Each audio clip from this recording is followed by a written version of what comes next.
The Z to Z Podcast.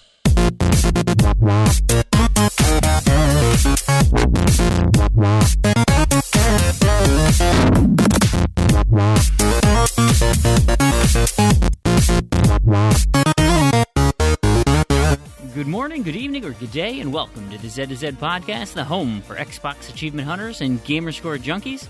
I'm your host, Brandon Fream, and thank you so much for listening. At Z to Z, we love gaming, and in particular, grabbing achievements and gaining gamerscore.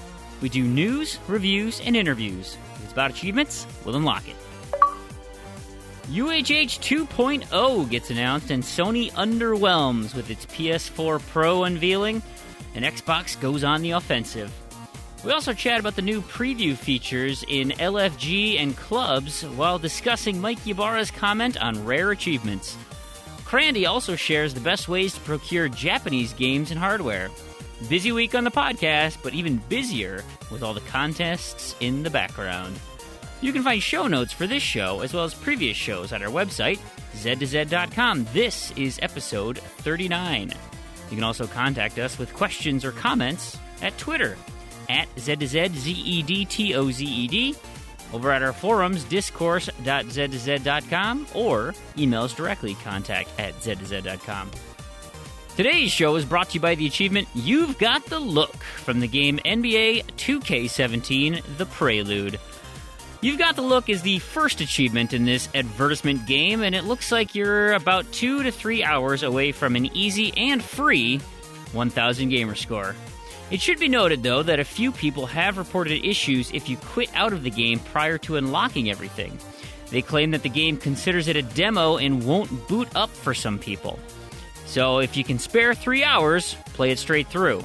Otherwise, use the save state functionality and hope for the best. It happened to me a few times, you'll hear in the show. 7 achievements are story-related, 1 is to play a tutorial game, and 2 achievements are tied to in-game purchases. Special thanks to developer Visual Concepts and publisher 2K Sports for the quick and easy 1,000 Gamerscore pre-order demo. And if you, our fantastic listeners, have a suggestion for an achievement sponsor, let us know. Best ways to get us are Twitter, like I mentioned, at Z2Z, Z-E-D-T-O-Z-E-D. We've got our Discord chat room, the Z2Z Discord page, or our forums, discourse.z2z.com. You know, you could even put it in a podcast review post. All right, today I'm joined by Proulx. How are you doing this evening? Doing fantastic. How are you doing? Wonderful. Thank you very much. And Crandy's here with us as well. How are you, Crandy? I'm doing all right. All right this time. Yeah. I mean, you're winning your war on the roaches. I haven't seen a roach all week. Hooray. I saw a centipede. Great news. But those are also terrifying, Yeah. but in a different way. It's a different kind of terrifying. You get those every now and again. And they're not like a million of them. Awesome. So it's okay. Well, you know what's funny? So that leads into what I want to talk about first is, speaking of terrifying, have you guys seen the Pokemon Go fusions, they're calling them? And it's a glitch where on the Pokemon Go map, 2 Pokemon will spawn on the same location, and so their avatars would be on top of each other. And so people are taking like these screenshots and drawing, going to like DeviantArt or whatever and drawing them. And some of the favorite ones are, there's this Rattata and a Paris, the mushroom crab, that fuse together. And so, like, the eyes of the Paris are, like, bulging out of the Rattata's mouth. And, like, the Rattata's got his little toothy grin out there. And all of the references are, like, to that Simpsons episode where it's like, every day I live I'm in pain, and, like, please kill me. And I mean, it's just this absolute monster of a creature. And so there's a bunch of them on this site. I'll put the link in the show notes, but some of the funny ones are, there's a Psyduck with a Dodrio. So it's like this Psyduck with 3 bird heads shooting out of it. That looks a little demented. And then the internet has gone nuts over a Doduo, which is the 2-headed bird, and a Geodude, because the Geodude perfectly fits inside the Doduo's body. And so Doduo has giant muscle rock arms, and he looks so bad-a, like he's just gonna wreck dudes. And so the internet has fallen in love with, and I've seen different names. I think people are calling it Duo Dude. But yeah, it's fantastic. I wish I could see some of these things, but anyway. So those are terrifying. Maybe not quite centipede level, because centipedes are actually real, but these are great. What about your mug, Randy? What do you got for me? This week I have cats with hats. I actually had it last week, but I didn't get a chance to talk about it because of my internet issues. But it's back this week. Cats with hats. Nice. I like it. So we'll move into kind of what we've been playing this week. Tarragon literally just posted a few minutes ago this leaderboard for the hosts back in August. And so Proulx, obviously you weren't a host per se in August, but you didn't know you were competing. Turns out I didn't either. But so just who's curious, Tarragon, big winner for Gamerscore, 8,600 Gamerscore. Crandy, did you know you got 7,800 Gamerscore last month? I suppose you did. You get your monthly recap, right? So Crandy's in second. Damien, third with 5,360. Proulx, fourth place, just under $5,000. I apparently got 3,000 Gamerscore and beat Joe with 2,500. As far as TA, same rankings, except Proulx leapfrogs Damien. So, yeah, you had actually had a pretty good ratio, 5,000 Gamerscore and 7,880 for your TA. That's a pretty nice. What were you playing in August? That was a high ratio. It must have been just because I was playing Deus Ex, so it was all new stuff. So that's new probably stuff, what it was. You dirty cheater. Dirty cheater. Cool. Well, hey, let's kind of talk about what else we've been playing. So that was in August. What did you play this last week? So the bulk of my time has been taken up with all of these 1,000 different competitions that we have, right? It's crowded. We'll talk about them in a sec, but yeah, there's a lot going on. So a good chunk of the time, and I finished Wolfenstein, the New Order. For you. Yep. So that's good. Did you start that, or was that already started? No. That was brand new. I started it whenever, I don't know, like the third or the fourth or something. So dang. Yeah, just finished that out. How many hours? Oh, I think it said 29, so just under 30. Not too bad. So that's what I spent the bulk of my time playing. And then the rest of my time I spent trying to get all of these random achievements, which I'm sure we'll talk about afterwards. So I'm just going to quickly list the games. We don't have to get into it afterwards, but put a little bit of South Park and the Stick of Truth, the original Puzzle Quest, Assassin's Creed Brotherhood, Tropico 3, Turtles in Time, one in Deus Ex, which I had just mentioned I just played last month, so that was cool. And the Orange Box. So working on all of those. And then, of course, today I downloaded and played that NBA Prelude game. Yes.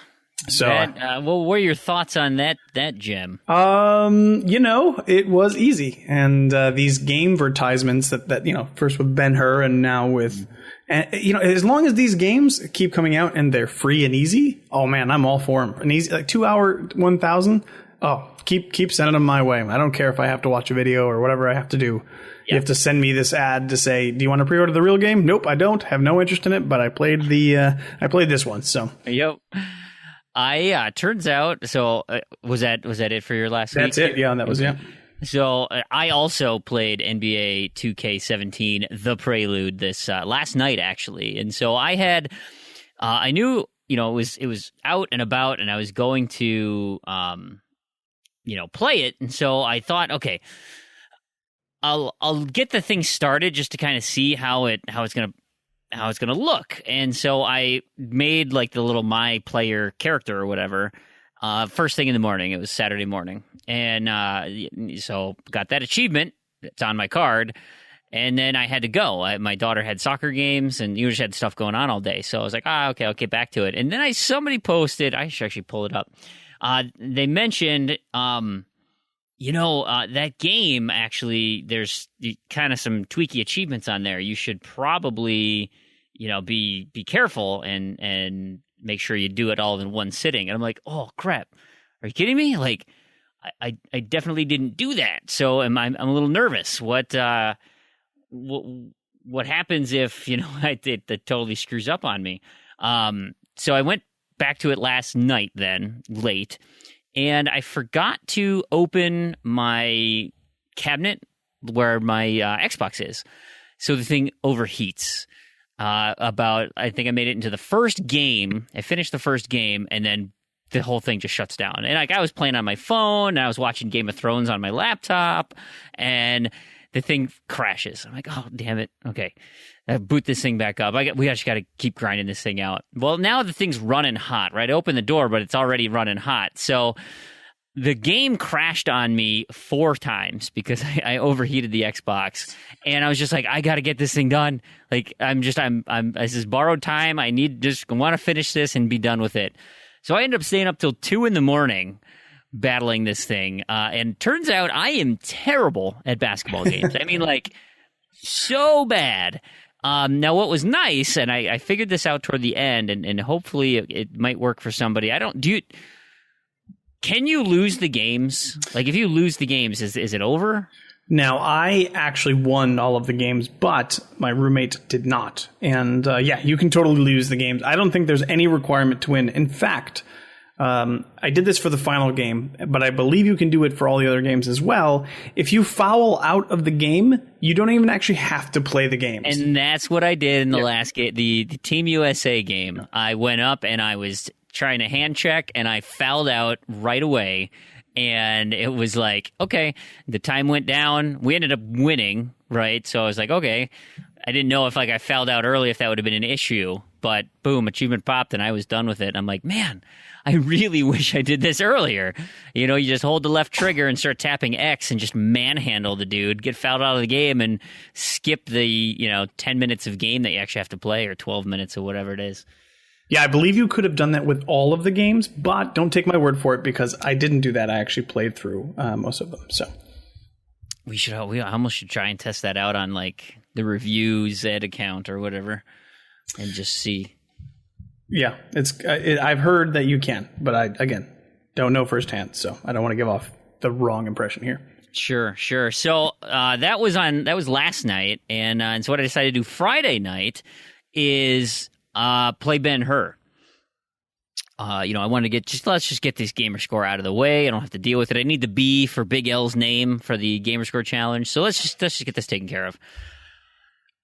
Those are 2 hours I will never get back. That was a miserable, that was probably, and I tweeted about this, the worst game I've ever played. It's simple, right? It's just a simple race. It's nothing big, whatever. You get almost all the achievements just blasting through the beginning. And then there's that last one where you have to destroy every chariot for an entire season. And a lot of the times, like, I would go through and I wasn't sure it was me who destroyed it. And so I was like, oh man, okay, I gotta just T-bone a wall and destroy myself and let's just restart. If you're sure that you did it, you can confirm then at the end when it goes through your score, at one of the very last screens, it will say enemies slain, and it should say 5, right? So then you have attributed to all 5, right? That's how you do it on the first race, and that's probably the most difficult one to get them all. I would recommend then on races 2 and 3, because you've got a few more laps to take care of, you can actually take a little bit more time to make sure that you are the one who takes those dudes out. I just had a real challenge trying to like railroad dudes into the wall to make sure that it was me. I was just never comfortable with that, and so like I pretty much just whipped all the dudes to submission, and it was a struggle. Like, I got all the achievements in the first like half hour, 45 minutes, and I spent an extra hour and 15 minutes with that last stupid achievement because I just kept thinking, there's no way I got that guy. That was somebody else, I'm sure. So anyway, that was miserable. That was Friday night. Thursday night, I think I wanted Gamerscore because I spent Thursday night playing the Pit People beta. So Pit People obviously is the behemoth, makers of Castle Crashers and bottle block theater, right? And so very distinctive cartoony art style, hilarious with, very heavy potty humor. The Pit People's no different. It's a turn-based strategy game. It's almost like playing a glorified board game. And it is hilarious. Now, if you don't, it might not be your cup of tea for humor, but what it reminds me of is like, it reminds me of, so the narrator sounds like Will Ferrell to me. I know it's not, but like the way he delivers some of his lines is just like over the top ridiculous, and they are hilarious. And it's like it's self-aware that it's a game and that it's silly, and so the things that they come out with are just hilarious. And I totally recommend playing this game. Now, the one thing, again, it's a beta, so this is all subject to change. The turn-based combat felt a little antiquated, and when like you've got stuff going on, it is absolutely chaotic, like total pandemonium. So maybe they'll clean that up just a touch, but overall, it's super fun. Now, the one thing, so one of the stories, and like I said, tons of potty humor. So I'll recant one of the tales, one of the missions, if you're not familiar.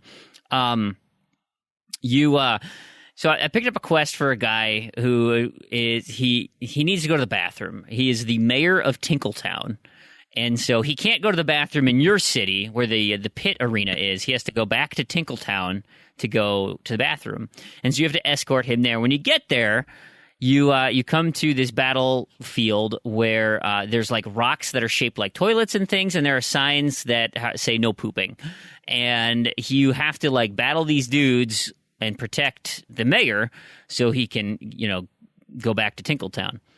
So you beat that battle. Okay, great. You go back to the town. You get a new quest. Okay, round 2 of the quest is you go back to Tinkletown, and the guy's there, and there are piles of turds all over the battlefield. Like literally gigantic piles of turds. They look like the poop emoji. And your job in this battle is to melee destroy the turds before the enemies take you and kill you. Of course, being near the turds is poison, so you take damage when you're near them. But you have to destroy all of these. So then finally, I did the third leg of this quest, and you show up, and the guy says, hey, you need to be on watch out. Like, I don't know how this is happening every night, but there's literally every night there's poop all over this place. So we've got somebody coming in, like a bandit pooper. We need to find him. And so you're there, and then it turns to a night cycle, and the watchman shows up, and he's like, "Hey, what are you guys doing here?" And you're like, "What are you doing here, buddy?" So, I just, oh no! And all of a sudden, like all these ghosts and zombies and skeletons show up. And the night watchman then starts running around all over the screen, pooping all over the place. They literally scared the crap out of him, and he runs into the outhouse. And so now he's like, "Oh, come out, you guys, I'll clean it up, but I swear you need to go and just take care of all those things." And so you got to kill all the zombies and whatnot that are scaring him. Total, just over the top, ridiculous humor. And like you got these little cosmetic items too, like your weapons, right? So I have this princess with a big hammer, who's good against dudes with helmets, right? Well, one of the cosmetic items is you can replace that hammer with like a gigantic blue whale, and so you just smash dudes with a giant whale. Or silly hats like an Abe Lincoln beard and top hat, or antennas, or it's fun, it's silly. And one of my favorites is the healers in this game are cupcakes, and the cupcake healer, he has like an ice cream scoop like backpack, and so what he does is he when you're close to a guy who needs to be healed, he will use his ice cream scoop and like essentially scoop out his brains and throw it at the guy to feed him. And so the cupcake takes damage to heal others. Like he literally has to sacrifice parts of his body to heal people in your party. I'm like, It's super morbid, but it's funny and it's interesting. Anyway, so those are the healers, are cupcakes who sacrifice themselves. It's great. I can't wait till this game comes out. I don't know when the release date is. I know and the beta is going to close out here at the end of the weekend. But I had a lot of fun doing it. While I was doing that, I was also idle boosting Ultimate Marvel vs. Capcom 3. I know you can ultimately play a lot of... you have to play offline modes anyway to get this, but one of my random to-do list achievements was to play 5 hours offline. And so I was like, well, I kind of want to play other things, so I just rubber banded my controller together and let it idle there for 5 hours. So that was fun. Crimson Dragon on my list. I went back and played that. I actually played a decent amount of that. That was as far as a rail shooter goes, like it took me a little while to get back into how to play that game again, but it was pretty fun. And I got my 2,000 kills in that. And then finally, one of the other big games I played, of course, I played Destiny, and I played a little Plants vs. Zombies with my son, but Crinkle Crusher. I had an achievement in that for my random to-do list, and so I played Crinkle Crusher. I do not like that game. I usually like tower defense games to some extent. I did not care for this game. And now I think if I get what I need to do is, so my achievement to get in that was to make it to the first boss and throw bombs back at him. So that's level 20. And you're just being introduced to all of the abilities at that point. And so what I think I need to do is go back and get the gems, right? So I can start upgrading my abilities, because I just feel like it's such a fine line if I can time out my magic well enough to not break my spells and get overwhelmed, or if I can like keep things at bay. So I think if I can like upgrade them just a bit, life might get a little easier for those beginning ones. But suffice it to say, I don't really care for that game. I don't know if you guys have played Crinkle Crusher at all, but it's supposed to be an easy completion, and I'm like, I just can't do it. You played it at all, Proulx? I've never played it. Nope. Yeah, it's kind of obnoxious, but anyway. So that was my week. Crandy, what about you? Well, I guess I don't think I mentioned yet, but this week I met up with Damien and Planting, and we went to the Boston Festival of Indie Games. So that was cool. We played a lot of games there. Had some very interesting games. But I experienced some of those games in this chat with you. You did. And you did. interesting is an understatement. We won't talk about that yet. That'll be next week. Next week's podcast, we will have a full recap. I was hoping we'd get it on this week, but I don't think that will happen. But next week, watch out for that. So Planting came and stayed at my place for the weekend, so we played some Guitar Hero games.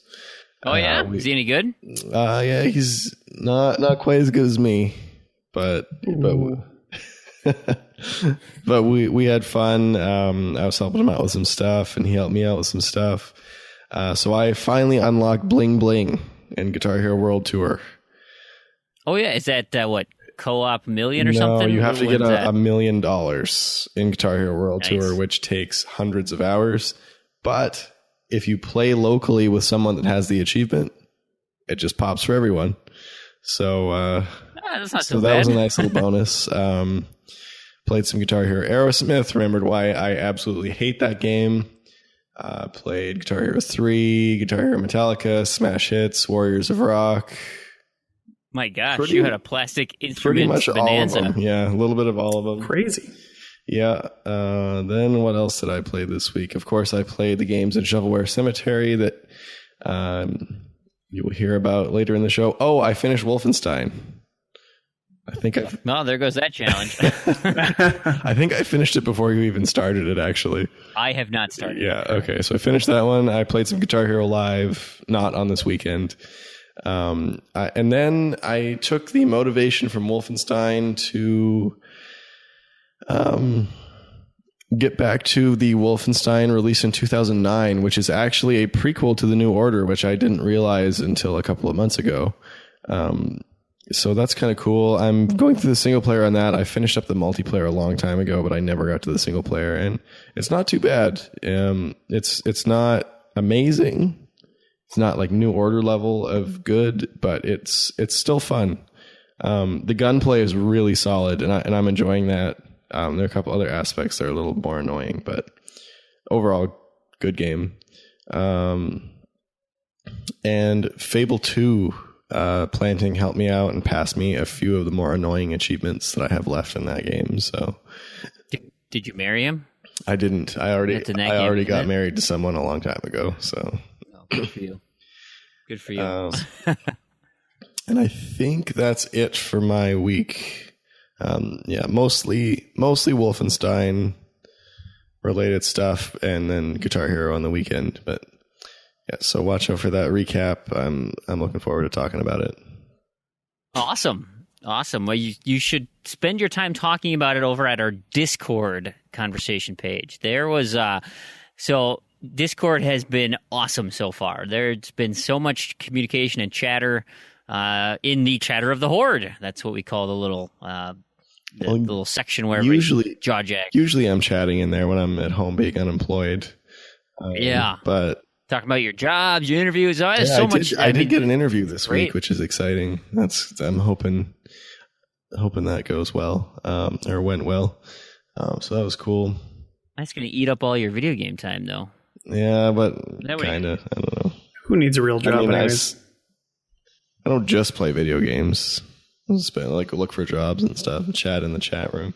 But yeah, I have been in there. Just not this weekend because I've been driving a lot. Lots and lots of driving. What do you mean? Just like wandering around or what? No, because I had to go pick up Planting. He's like, I don't know, like 80 miles or something. And then back. And then there and back again today. And then down to Boston on Saturday and back on Saturday. So lots of driving. It is a lot of driving. Yeah. It was good though. It was fun. Sure. So yeah, back when we were talking about our Discord. So head over to Discord. You can find the Z to Z Discord home. We chat about games. We chat about all sorts of fun stuff. I know TrueAchievements is now over on Discord. There's all sorts of groups popping up over there. It's becoming quite popular. Of course, you can find a link to that if you're not going to just do a search in Discord. You can find a link on our Z2Z forums page, discourse.z2z.com. There is that's kind of the home base for all the contests that we're running and any sort of other announcements that we have or things about the show, general forum talk, things that don't work well in a chat box because you can't scroll through and find everything. It's a nice more permanent place to track all that good stuff. Those challenges, we kind of already alluded to a few of them. So this month is the Wolfenstein Challenge. It's taken down all the Wolfenstein games. Crandy did his part. Proulx did his part. I got to get on the board here and start up the new order and do what I can to rid the world of these Nazi vermin. So there's prizes for that if you haven't started already. Or 11 days into the month here. By the time this airs, halfway through the month. So still got time. Apparently it only takes 20 some hours. So yeah, it took me about second time through took me somewhere 20 to 25 range for the full 1,000. It's not too bad. That's not too bad at all. I rolled the winner for the August Gamertag challenge, the Z to Z tag. So we had 204 entries, I think, or 210. 210. No, 204. Anyway, whatever it was. I hit random, and guess who won? It was me. I won. Hey. I rolled it, and my own name came up. I was like, well, that's dumb. So I re-rolled it, and our big winner, Cerebral Assassin, got himself a $10 Microsoft card. So great job on that one. The month of September is up and going. We've got Big L, Bigell, and CSGeekSquad. CSGeekSquad. So I've been, thankfully been able to try to cross over with that and our other popular challenge going on. And this one is what has people just going bananas, both in the forums and in Discord, is the Great Random To-Do List. So lists were generated, and people are going nuts on this thing. It's been super fun, and I do want to give a big thanks to Rich, True Achievement himself, for all of the help that he has given Tarragon and I to make all these great automation systems and being able to pull data from his site. He's given us some of the API and just some ways to better access the data that we want for this. And it's been fantastic. And so Tarragon has got this thing is a smooth running machine, aside from title updates, which we are currently trying to figure out how to deal with. But as far as generating lists, as far as maintaining the lists, all automatically done. So there's no cap on who can come in, and you can come in at any time because we can just type your name onto the sheet and boom, you get a list. Within a day, you'll be up and running. And so every little bit counts. We just signed up a couple, probably this week. We probably had 6 or 7 new people. I got signed up this week. Yep. So, everybody's on there chipping away. So, Proulx, you've made some solid progress. What's your count so far? Ooh, I think I'm right at 10. I'm just... You are at 10. Yeah. And I'm just shy of getting my orange box one, but they're starting to get a little bit harder. So I'm not sure. There's there's a Dark Souls one. And I think I beat one guy in Dark Souls and then gave up on that game. So I'm not sure how far I'm going to get into that. So we'll see how many more I got. I went for the easy ones early on, but we'll see how the rest of the month plays out. Yeah, I got 3 myself. I don't know how many more I'm going to go for, especially since I need to go for some Wolfenstein stuff and make sure I get those gamer tags gone. And yeah, there's a lot. Like you said, there's so much going on. You try to cross over as much as possible, but the nice thing about the gamer tag challenge is you can bean dive a lot of stuff. So if you have a big library, that's not so hard because you can just kind of grab a few games. It's only 15 games. It takes you, up 10 minutes each if you have the library. But if you don't, it might be a little bit more significant. It's the to-do list that can be a big deal. How does your list look, Randy? Now the problem is I added a bunch of games to my collection that I haven't started that I don't really want to start, so I could enter the ultimate head-to-head. So I have a few games on there I haven't started. But there's a lot of stuff on there I have started, and it looks not too bad. I've got a couple of Guitar Hero achievements that I've actually been wanting to get to. My last World Tour achievement is on there. Lost Planet 2 achievement. That's another game I've really been wanting to finish up. So looks like there's some doable stuff on there that I'll probably make some progress on. Your list looks terrible. I don't want to play any of those games. I was going to say Lost Planet 2. Nice. Okay, that'll be fun. Yeah, Lost Planet 2 that's all boosting, multi-box boosting stuff, so it's not too bad. Nice. Yeah, I suppose. I think there are ways most to of do the it. Lost Planet 2 achievements I've made a bunch of progress on, and then I just started playing Graw or something. So right. There's a couple on there that are like 8 something ratios that I'm like 5 minutes away from, and I don't know why I haven't popped them. Well, this should give you the motivation. It should. Absolutely. I posted on my friend feed just to kind of say, hey, I got 3 of them down. I got 22 left. And then I put a link, right? So if anyone who doesn't listen to the show wants to find it, just the way. But I got some comments from Enigma Gamer 77. He said, awesome.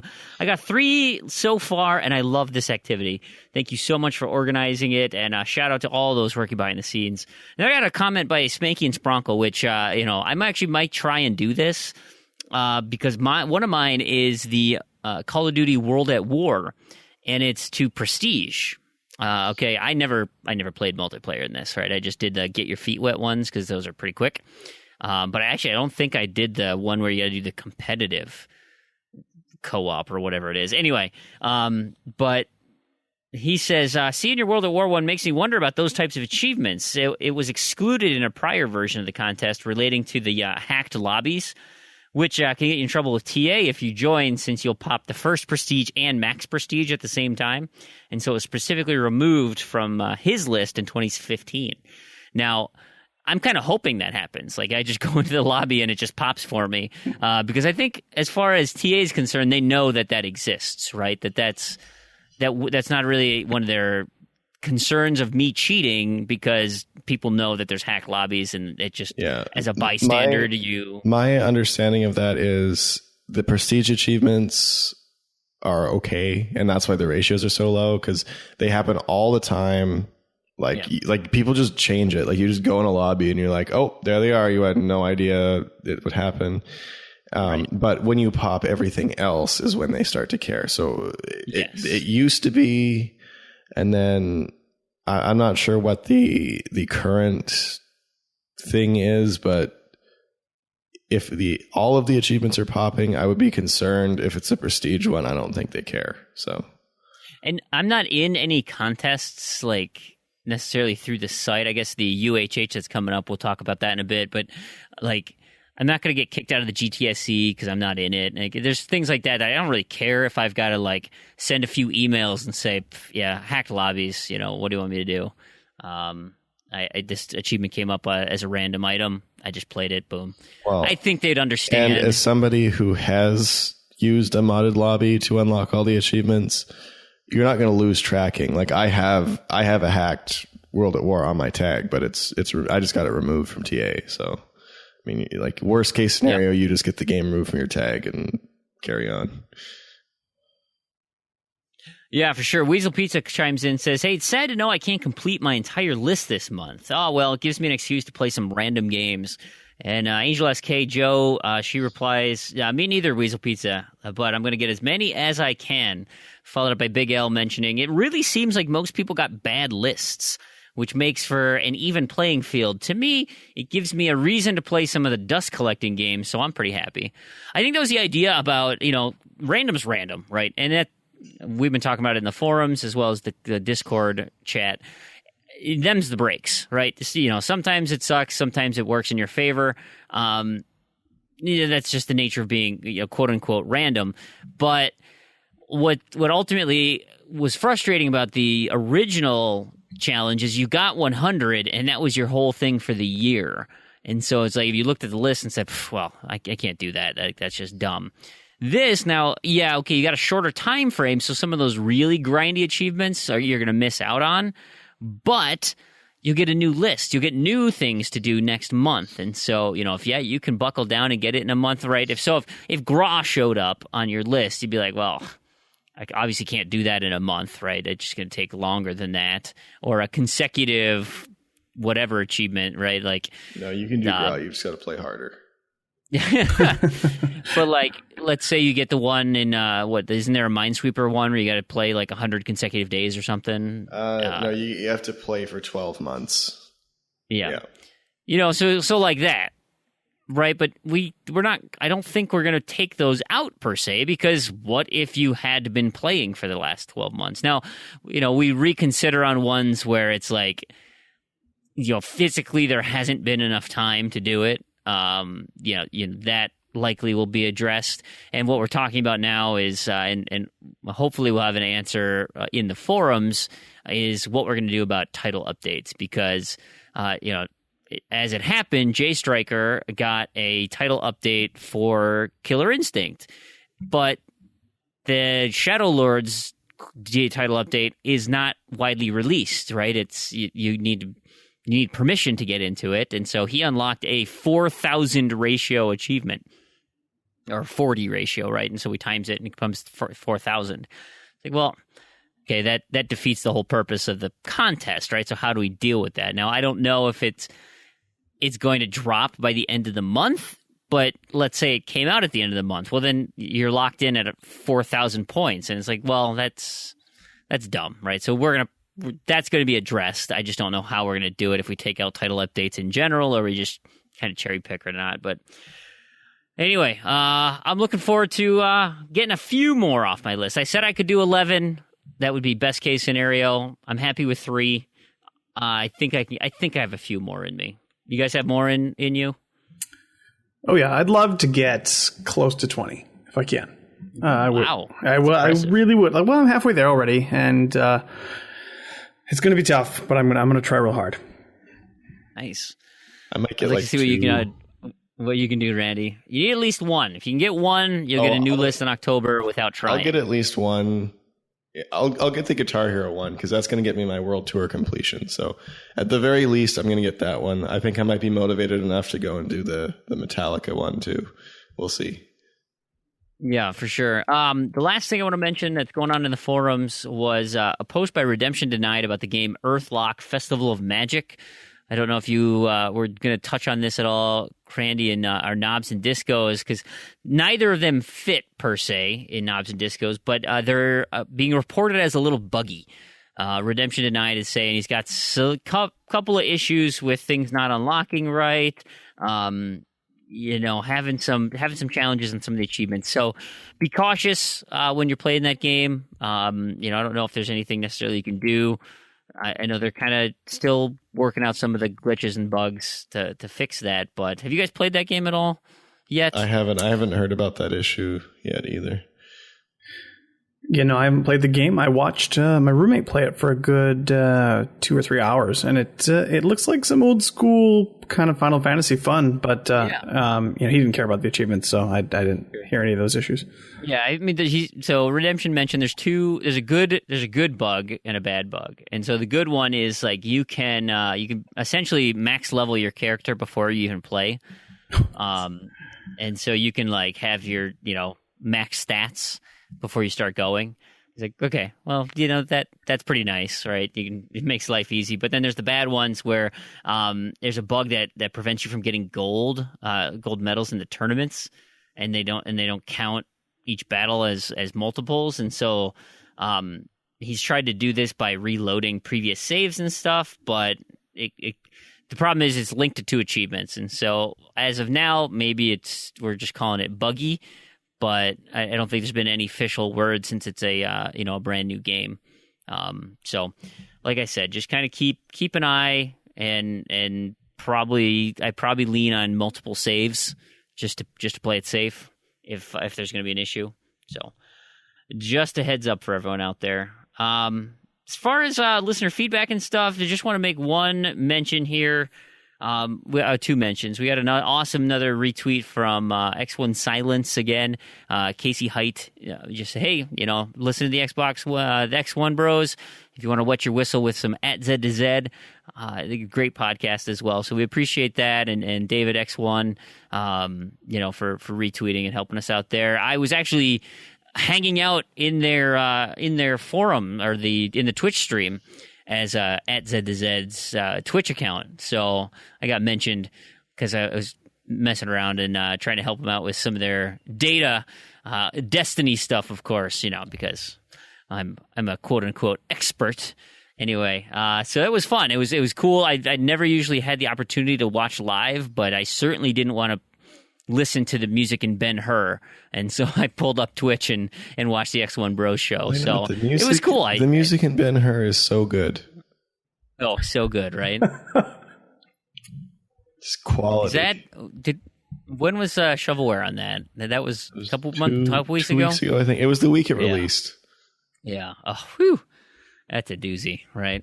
So anyway, the other tweet I wanted to mention was from MikeSpin92, and he mentioned to at RoundellThor19, Stallion83, and Z to Z. He said, "Thank you guys for inspiring / helping with all your tips on games, and all of you keep up the good work," which I thought was super nice, a nice gesture. So MikeSpin, appreciate that, and good luck with all your gaming needs. All right, so we'll do a feature here quick. I know we had an email back in the day about a Japanese the buyer's guide, like what's the deal with Japanese consoles and stuff. So, Crandy, you've done your homework, you've put everything together. What do you got for us? I did. So, as some of you probably know, I do a lot of, or I did. I haven't recently because I have no money, but I did for a while do a lot of importing. And when I was doing it, I didn't want to spend a ton of money, or didn't want to spend more money than I had to. So I put in a lot of time kind of looking at certain ways to get around the usual people, because most of the time the default is go to eBay or PlayAsia, and both of those places are going to mark it up way more than they should. So my first piece of advice is don't buy from importing sites such as PlayAsia. I know there are a couple new ones now. I think there's Yes Asia. There was another one that I forget the name of. They will almost always charge you way too much. So I mean, the new release stuff isn't as bad, but for older stuff, just don't do it. Like, it's 9 times out of 10, it's not worth it. What you should do instead is either do what I do and have someone in Japan, but I realize that's not really a valid option for most people. Yeah, it sounds a little tough. Yeah. So that's a nice bonus that I have, but there are forwarding services. One that I looked up is Tenso.com. We'll put that in the show notes. They do charge you a fee, but if you're doing a big order, that fee is going to be pretty small. I think it looked like it was about $10. Like, it didn't ever really get more than $10. It was a certain percentage, or based on the number of items you had, or something like that. And even if you were buying 1 or 2 things, that is probably going to be less than what you would pay on an importing site like PlayAsia, because they mark it up so much. So what you would do then is get a browser or something, or if you can read Japanese, even better. But what I recommend is get Google Chrome or a browser that translates and go to Amazon Japan and just buy games from other sellers, not even necessarily from Amazon, just from individual sellers on Amazon, and get them sent to the forwarder's address and then have them forward it to you, because used games in Japan are super cheap, like cheaper than in the US. The US has some pretty cheap games. Yeah. Like, not always, but as a general rule, like, most games are like $3. Like, almost all of the games I bought were less than 10. And I think on my first order, I probably got 20 games, maybe more. And I think maybe 2 or 3 of them were more than $10. Yeah, they're just generally very cheap. The kind of obscure games get a little bit more pricey, but generally pretty cheap. And buy used, because unlike the US, typically in Japan, when you're looking at conditions on Amazon, they're like really kind of, I want to say lenient, but I think it's the wrong word, but much more likely to not exaggerate its conditions. So, for example, I've bought a number of things from the US on eBay that are listed as like new, and when I get them, I look at the disc and I wonder, is this even going to read when I put it in my box? I've had that, and it's just over and over again, and now it's gotten to the point where from eBay US, I will not buy unless it has a good picture of the front and back of the case, and sometimes the disc, because the description is just so, it's basically just the lie engine. Just don't believe it. I don't believe any of the descriptions unless I see a picture, because they are wrong. Now, on Amazon Japan, when you see something that's acceptable, like, you could sell that on eBay here and be like, yeah, this is like new, like, and this would be like an accurate like new. So almost all the games I got came with a case and manual in flawless condition, no dings, no scratches. They were maybe had like a little dust, like some kind of, the finger goo from being oldish and used. But wipes right off. By who? Who are you using that has finger goo? Well, you just Slimer from being used and like put on and off a shelf or whatever. And they life had, in general. Yeah. And they had, some of them had a little bit of fading just from, being on a shelf for 8 years or whatever, but generally really good condition. And I was buying the cheapest ones on there. So if condition is a concern to you, you can pay a little bit more. But definitely generally trustworthy without a picture, which is quite nice. And it will save you a lot of money, particularly if you're buying in bulk. So that's my next tip, is don't order singles. When you make a list of stuff you want to get from Japan and wait until you have 10 or 20 games and order them all at once, and you will save a ton of money on shipping, because you can do a medium-sized box, you can do a big box. Once you get into the medium big box, like adding more stuff doesn't add a lot to the shipping price. So when I bought a console, I think it cost me about $110 to ship it.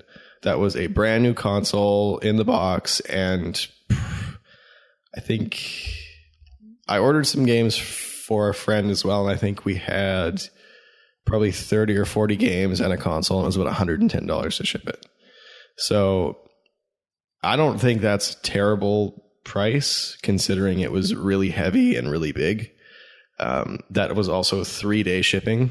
Sure. Oh, that's pretty fast, actually. Yeah, so that's the next thing is, well, the other thing with singles, if you do want to order a single, I would try to go with your local eBay. It's probably still going to be cheaper than the resellers, and you're going to pay the premium, but it's going to be cheaper than getting it shipped, because shipping always has that entry price that is generally expensive if you're shipping it from a small company like a forwarder would be.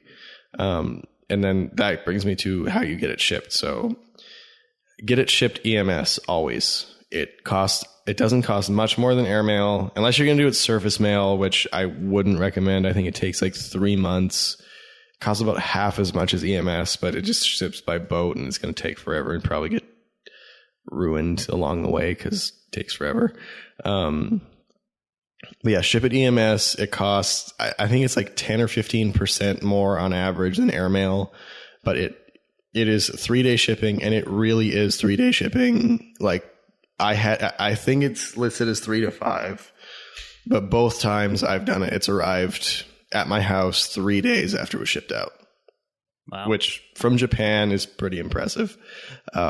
It's insured and tracked, and then you don't have to worry about it if something happens, which particularly the tracking is nice when it's going that far.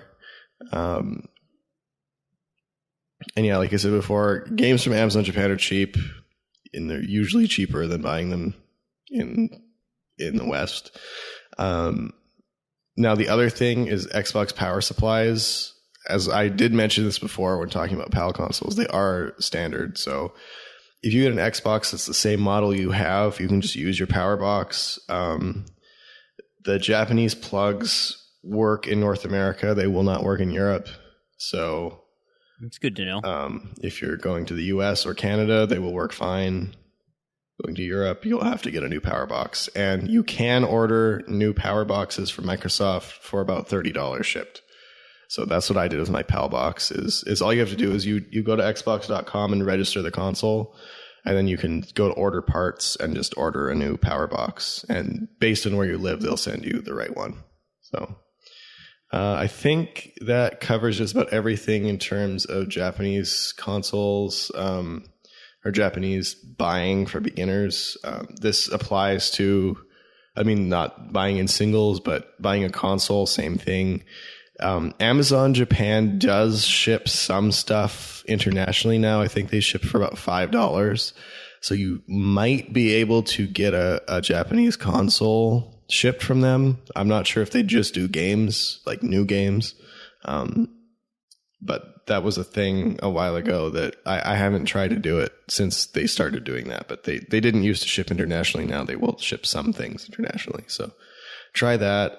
The other thing is, it was kind of in the past always the standard of a Japanese console is worth something like $300 to $500. It's totally not. Like, don't ever pay that much.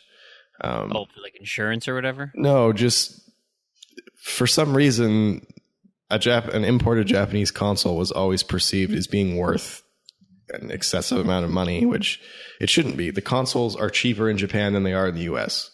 Yeah, because nobody wants them. Well, not just, the exchange rate kind of works in our favor, I guess. But when I was looking, it was, I think worked out to be $10 cheaper if you just did flat exchange, not including shipping. But, so don't go on eBay and pay $300 or $400 for a console. Go to Amazon and have it shipped to you. Even if you buy a new console, it will still be cheaper.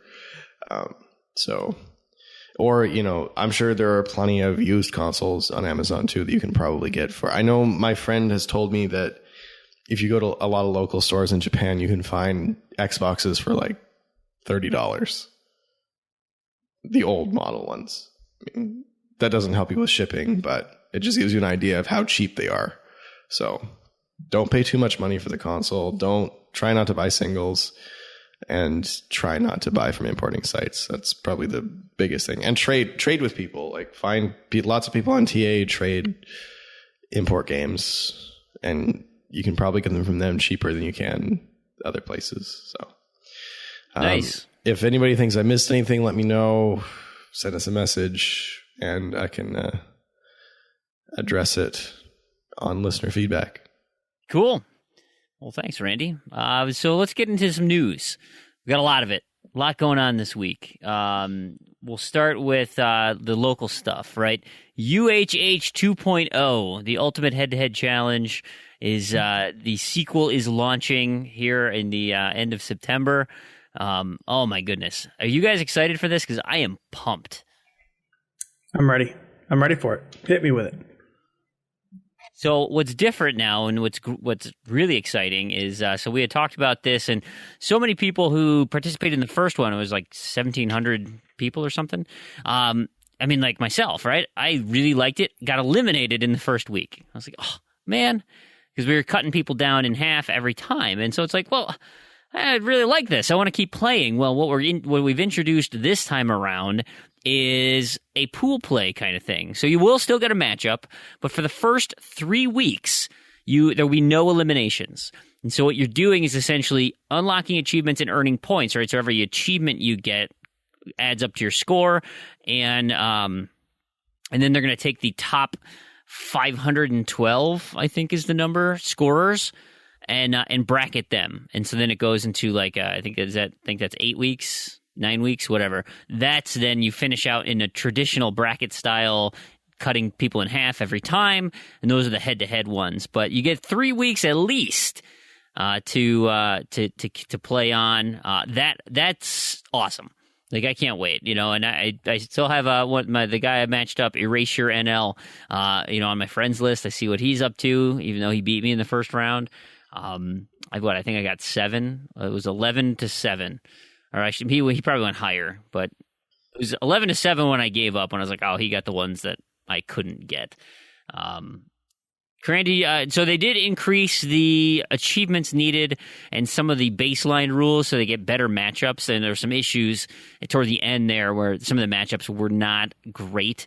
So Crandy, are you trying to get yourself so you can apply? I think you mentioned that you've added some games. Yeah, well, they upped the requirement, and I increased my completion percentage.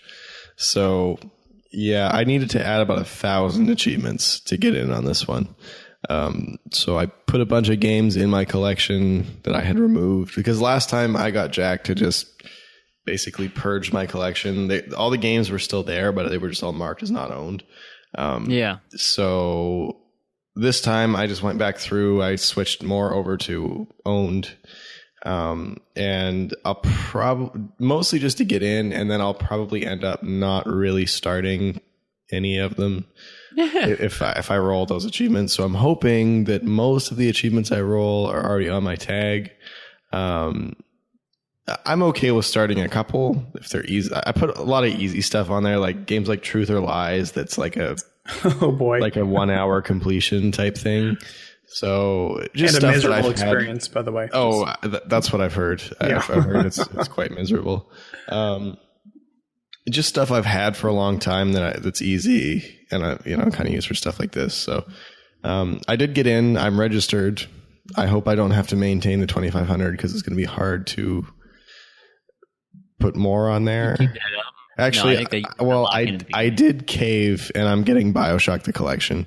I reevaluated when I was talking about BioShock and Dead Rising. I was thinking if they did Dead Rising the collection, it'd be $60 too, because there's 3 games at $20 each. So 3 games at $20 each on BioShock, and I got a Best Buy gift card for my birthday. So that's what it's getting used on.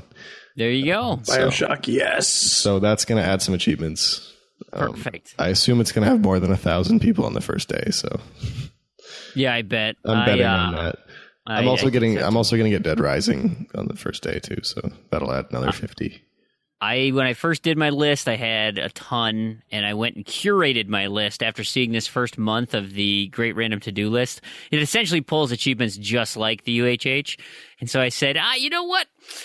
I don't want to play most of these games, and so I went through and pretty much, quote-unquote, no longer own the Games with Gold titles. I'm like, I don't want Forza on here. I don't want Tekken Tag Tournament. I don't want Grid 2. I don't, and I just took a ton of titles off that it's like, I don't want these on my tag. Like, I don't want to pretend. I mean, even if I get an easy one, like, what if I don't?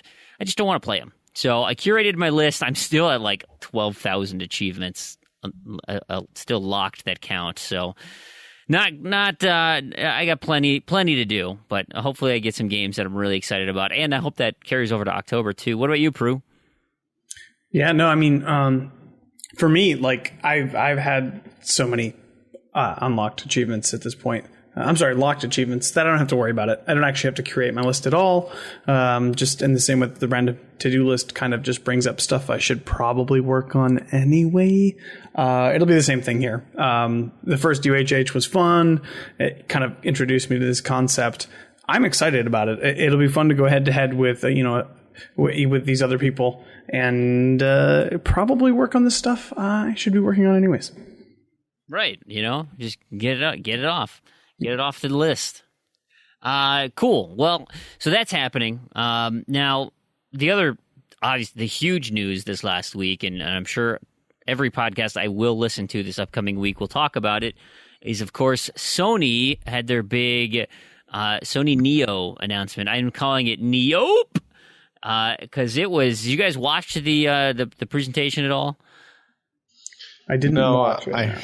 I heard about it, and it seemed pretty underwhelming. Right? So I watched it, and it was remarkably underwhelming. I mean, it was shocking how they just, and I think Spanky and Spronkle put it best, is because I was just so surprised. We talked about it on the forums. I was so surprised that they didn't, some of the graphics were nicer, right? That's great, but they really, even compared to the Xbox One S, kind of missed the ball. And Spanky said, well, this was their course of action and they miscalculated, and it's coming out with what they did actually do is a lot better than just saying, yeah, we got nothing. Sorry. Microsoft, kudos Microsoft, tip of the cap, you guys got it. We're just going to quit. Right? Of course they're not going to do that. But, that's kind of, I don't know. It was... I was thinking about this after reading the reactions to everything that Sony has been doing. And it's funny because it's like, this is kind of the strongest argument for this kind of competitive capitalism that we have, right? When Xbox was on top, we got that whole, or quote unquote on top, we get that whole, the disastrous things that they did with the Xbox One reveal and all of that stuff. And it's like whoever's on top seems to just muck it up, and whoever's behind is like trying so much harder, Yeah. So it's funny to see this because Sony probably feels like they can do no wrong at this point, but then now all of a sudden they're literally just dropping the ball every step that they take, and it's just interesting to see from a different perspective. It really is. And then the other thing they dropped the ball on was there was an announcement through Bethesda. And it was on their website saying, and here's what it says: PS4 mod update. After months of discussion with Sony, we regret to say that while we have long been ready to offer mod support for PlayStation 4, Sony has informed us that they will not approve user mods the way they should work, where users can do anything they want for either Fallout 4 or Skyrim Special Edition. Like you, we are disappointed by Sony's decision to give considerable time and effort that we have put into this project and the amount of time our fans have waited for mod support to arrive. We consider this an important initiative, and we have hoped to find other ways user mods can be available on our PlayStation audience. However, until Sony will allow us to offer proper mod support for PS4, that content for Fallout 4 and Skyrim on PS4 will not be available. We will provide an update if this situation changes. So immediately following that, Xbox went on the offensive. I don't know if you guys saw some of these tweets and stuff, but Xbox initially, after the Neo announcement, fired off their first salvo saying 4K Blu-ray, check. 4K streaming, check. HDR gaming, check. Greatest games lineup, check. Out now, check. 40% smaller, check. Like, less expensive, check. I mean, like, they just went through the whole list and they said, oh, okay, good one, Sony. You nailed it. Well, of course, then they follow up after the Fallout 4 announcement. Mod support, check. Backwards compatibility, check. Fastest, most reliable gaming network, check.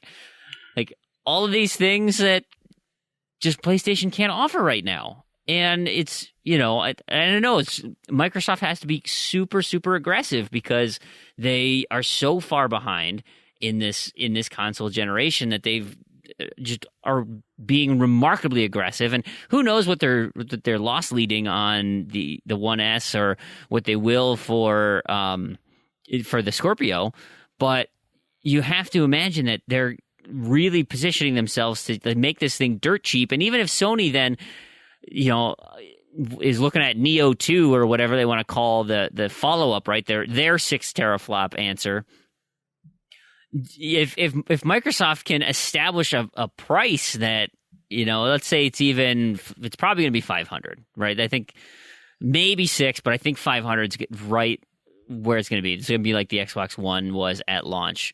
You know, then Sony all of a sudden has to come up with a console that meets or beats that and fulfills the price needs. I mean, it's a tough hill now, and to just, I know they're in development of something, especially after Microsoft announced Scorpio. But what is that answer going to look like for them? Who knows, right? We also heard that in August, and that's not to necessarily be surprised, right? Xbox One just launched a new console in the One S, but according to the NPDs, Xbox One on top for the second month in a row. So we got July and August there. What do you guys, I mean, as far as Sony is concerned, right? And have they even come out with like a response kind of saying like, this is, you know, how we stack up or why we think we're better? Or, I mean, or has it all been just a lot of marketing like, you know, we're really excited about what we have to offer, you know, great games, blah, blah, blah, all these things that are coming out in 2018 that we announced at E3 this year. You know, what's their move? You know, I think they're riding pretty. They're on top, and they, you know, they're doing what they do. But like I said, it's just this whole, when you are not on top, you have to push yourself that way. Be aggressive. Yeah, you really have to. And so, and you know, we saw this in the beginning of the 360 PS3 life cycle, when Sony thought that they could do no wrong and that they didn't literally have to even try to do anything, and they kind of played catch up last generation. And you know, that's kind of it's kind of a reversal of positions at this point on what Microsoft is doing, but Sony seems to be repeating the mistakes of the past that they made. So it's actually a really interesting kind of thing to watch. Well, and Microsoft literally copied Sony's blueprint on PlayStation 3, yeah, right? We totally. got a built-in Blu-ray. We've got, you know, or your UHD player. We got that. Native 4K. We've got that. I mean, like, they're, you know, matching the existing product that's out there, right? Your Ultra HD 4K Blu-ray player. They're matching that price-wise. Oh, by the way, it's an Xbox, so you can play games on it. You know, so if you were looking for, you know, a 4K player, we've got that. Plus, go ahead and just and play all of your old 360 games and all of, you know, I mean, it's fantastic. Like, I'm really excited about kind of what's happening now, and hopefully, you know, we can level this playing field out a little bit and get back to getting, you know, the exclusives and stuff. And I know, you know, it's not a big deal. And exclusives is probably the wrong word. I mean, because everybody has their own first parties, and that's the normal thing. But I'm talking about like the marketing exclusives, right? So, because PlayStation's got Destiny, PlayStation's got Call of Duty. You know, Microsoft did just score Titanfall 2, right? They've got exclusive marketing on that. That according to Aaron Greenberg and Mike Ybarra. That was then Xbox only on Titanfall 1, though, wasn't it? Yes. Yeah. Yeah. But, and obviously EA and Microsoft, pretty tight, right?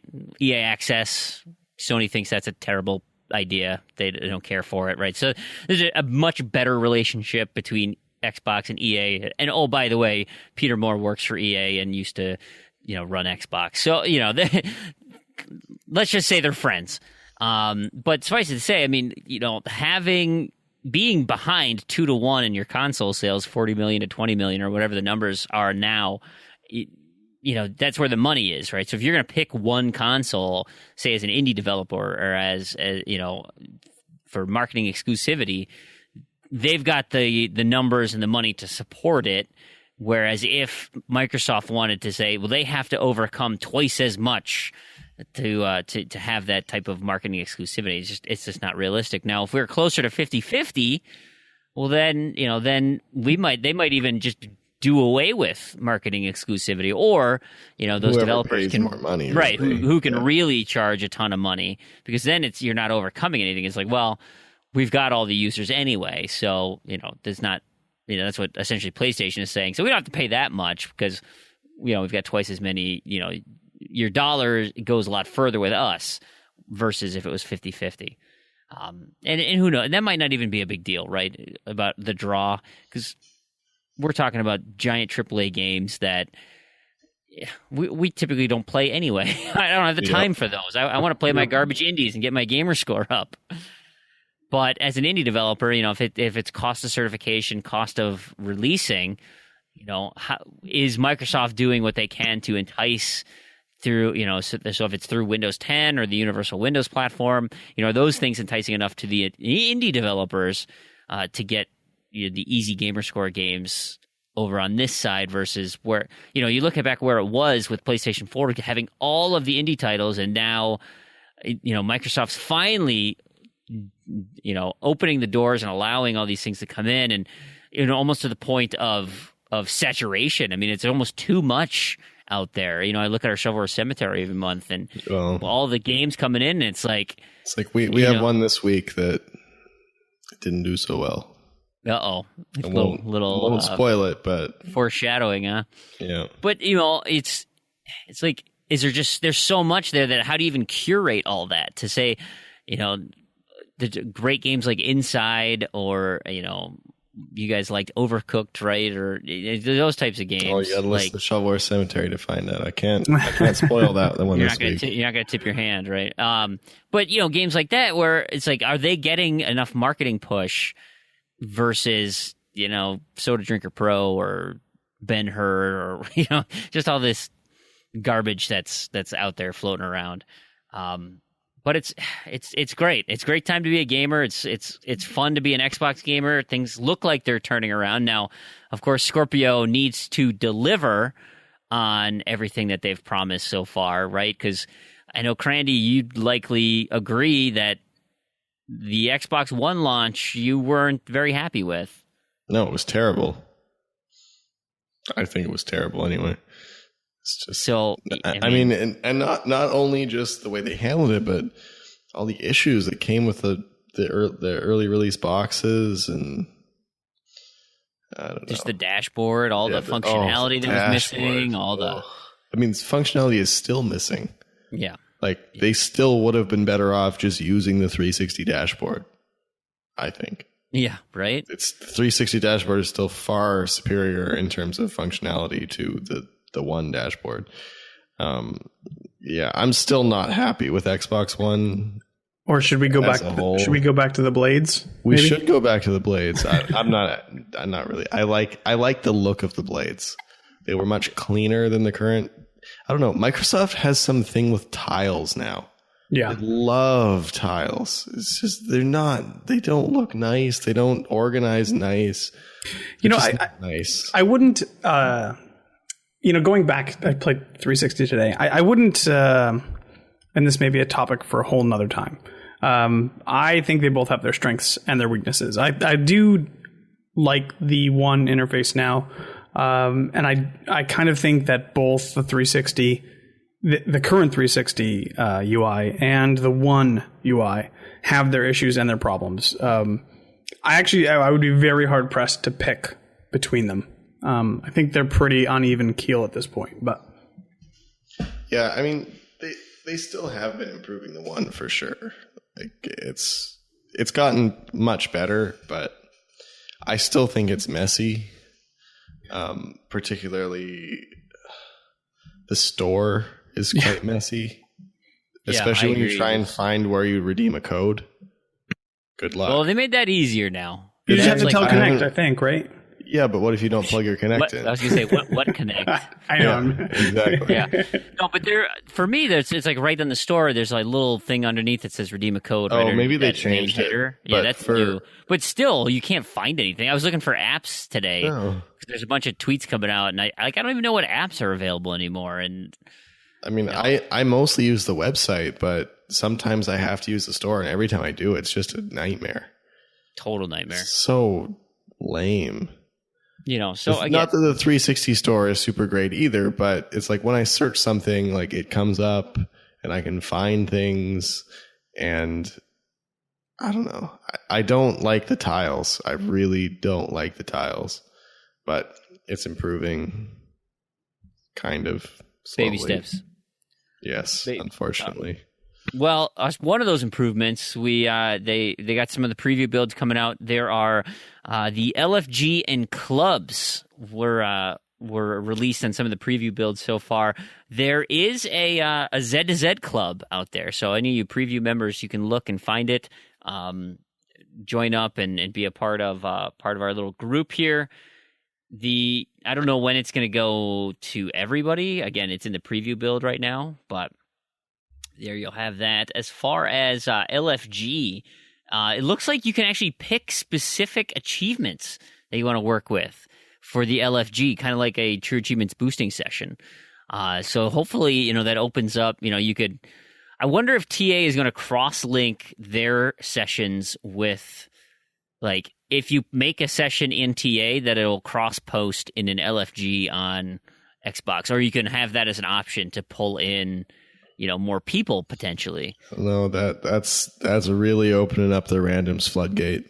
It is, but I don't know if I could do that. I can barely do randoms on TA. I was going to say, is it? I mean, functionality wise, would it be any different than picking a random person on TA as well? That's tough. I feel like the only people that would try, like, say I wanted this X achievement in this game, the only people that really want to go for that, I assume 90% of those people would be people who are actually concerned with going for that achievement.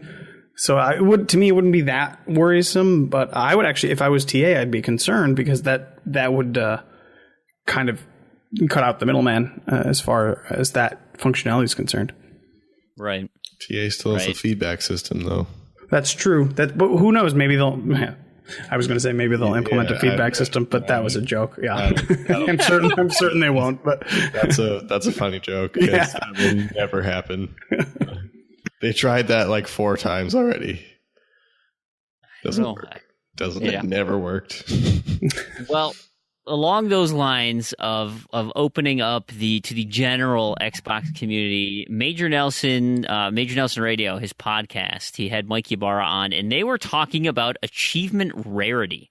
And of course, we were talking about this on our last show, the last 2 shows actually. We talked about achievement rarity, and at the timing, of course, is when our show released, having the discussion. Of course, that was the same day that Major Nelson's podcast released. But Mike Ybarra had quite a lot to say about it, and I think what one of the most intriguing things is they're talking about like having different sounds for rare achievements. I suggested the fist bump sound from Big Hero 6, the blah blah blah blah. I think that was an outtake at the end of the show last week. But what do you guys think? I don't like that idea. You don't like rare achievements having a different sound? No, because every achievement's rare. When you open the floodgates to everyone, every achievement is rare, except for like the first 2. Well, then you're going to be cheersed all over the place. I was having this discussion with Planting when we were driving, and we were saying, like, I don't know, I think Damien was there too. I don't remember. We were having this discussion at some point with some combination of the three of us this weekend. And it was coming down to, like, even if you take an achievement that 1% of people have, when you're talking about whatever 40 or 50 million people or whatever on Xbox Live, that's a lot of people, and most of them really don't care about achievements and probably didn't play much of the game. So, I mean, you could even get, like, you know, BioShock, for example. It's a pretty long game. You could have a story-related achievement that was halfway in, and it pops up as a rare achievement because less than 1% of people have it or something. So I think the pool is too big to really actually be able to take, like, a significant... for a rare achievement to have a significance. And that's where TA is much better, I think, with ratio, because the people on TA, at least for the most part, care about achievements and are going to get more achievements than the average person. Where if TA scanned every person, everything, like, could you imagine what would happen to TA ratio? Could you imagine the ratio on those GRA achievements? Yeah, it'd be crazy. Because GRA came with tons and tons and tons of Xboxes and has been $1 at GameStop for like 8 years. So a lot of people have played GRA. And, you know, although the leaderboards take a long time, I don't think they should have a ratio of 700 or something. I mean, obviously the ratio calculation is not built to work like with that sample, but it's what good would it do? I mean, I guess, right? What you mean, having everybody in the whole world on there?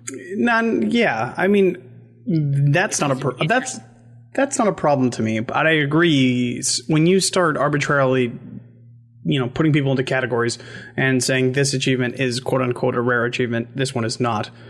I think 99, like, even, I mean, like, us as achievement hunters, do we even really care? Like, say it changed from the default green to, like, or some different chime, and all of a sudden it was the Zelda opening a treasure chest chime. Like, would that really matter? Like, would it make a difference? I don't know. I'm not really sure. I'm not looking for that. I don't really care. I'm more inclined to go on TA and see, oh, is this a rare achievement or not? Because we're so hardcore into it, we're gonna go check that out anyways. I mean, what would be the difference? Are there 2 tiers? Are there 3 tiers? Are there 5 tiers? Are you in the top 10% or top 25%? Like, that seems so really slippery slope to me. I don't know if I would really care too much about that. But, like, that's the thing. We exist in a world where these people do indeed play games. I mean, that's just because we, you know, so, like, it's normal, like, that's why TA exists, essentially, right? So if I'm watching football right now, right? So you got American football, you've got 32 NFL teams. Yeah, those are the top, you know, 800,000 players in football, yet there are thousands more who play college, even more who play high school, even more who play, like, Pee Wee football, right? So they are all lumped together.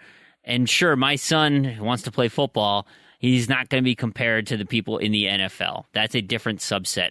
That's the TA group, right? A group of people who take it seriously. They're achievement hunters, and that exist. You know, you want an Xbox group right there. That group is people who enjoy it, and so they have to be separate. And some, like, my suggestion on how to do it in TA was, you keep it as it is, and you just add the information for the general public. So you've got, you know, X game, blank many tracked gamers have this achievement for X%, and Y this compares to Y globally with Y% and a gamer score ratio of whatever. And that just gives you an indication on both sides of, okay, you know, is this rare within TA, and is this rare within the world? Because I mentioned this in the forums. I'd be curious, like, how many people who play Call of Duty do not unlock a single achievement? They go straight to the multiplayer and don't give a crap. Like, do you think that information would be available? Could we find that? I want to take your example. Before we move on, I want to take your example a step further.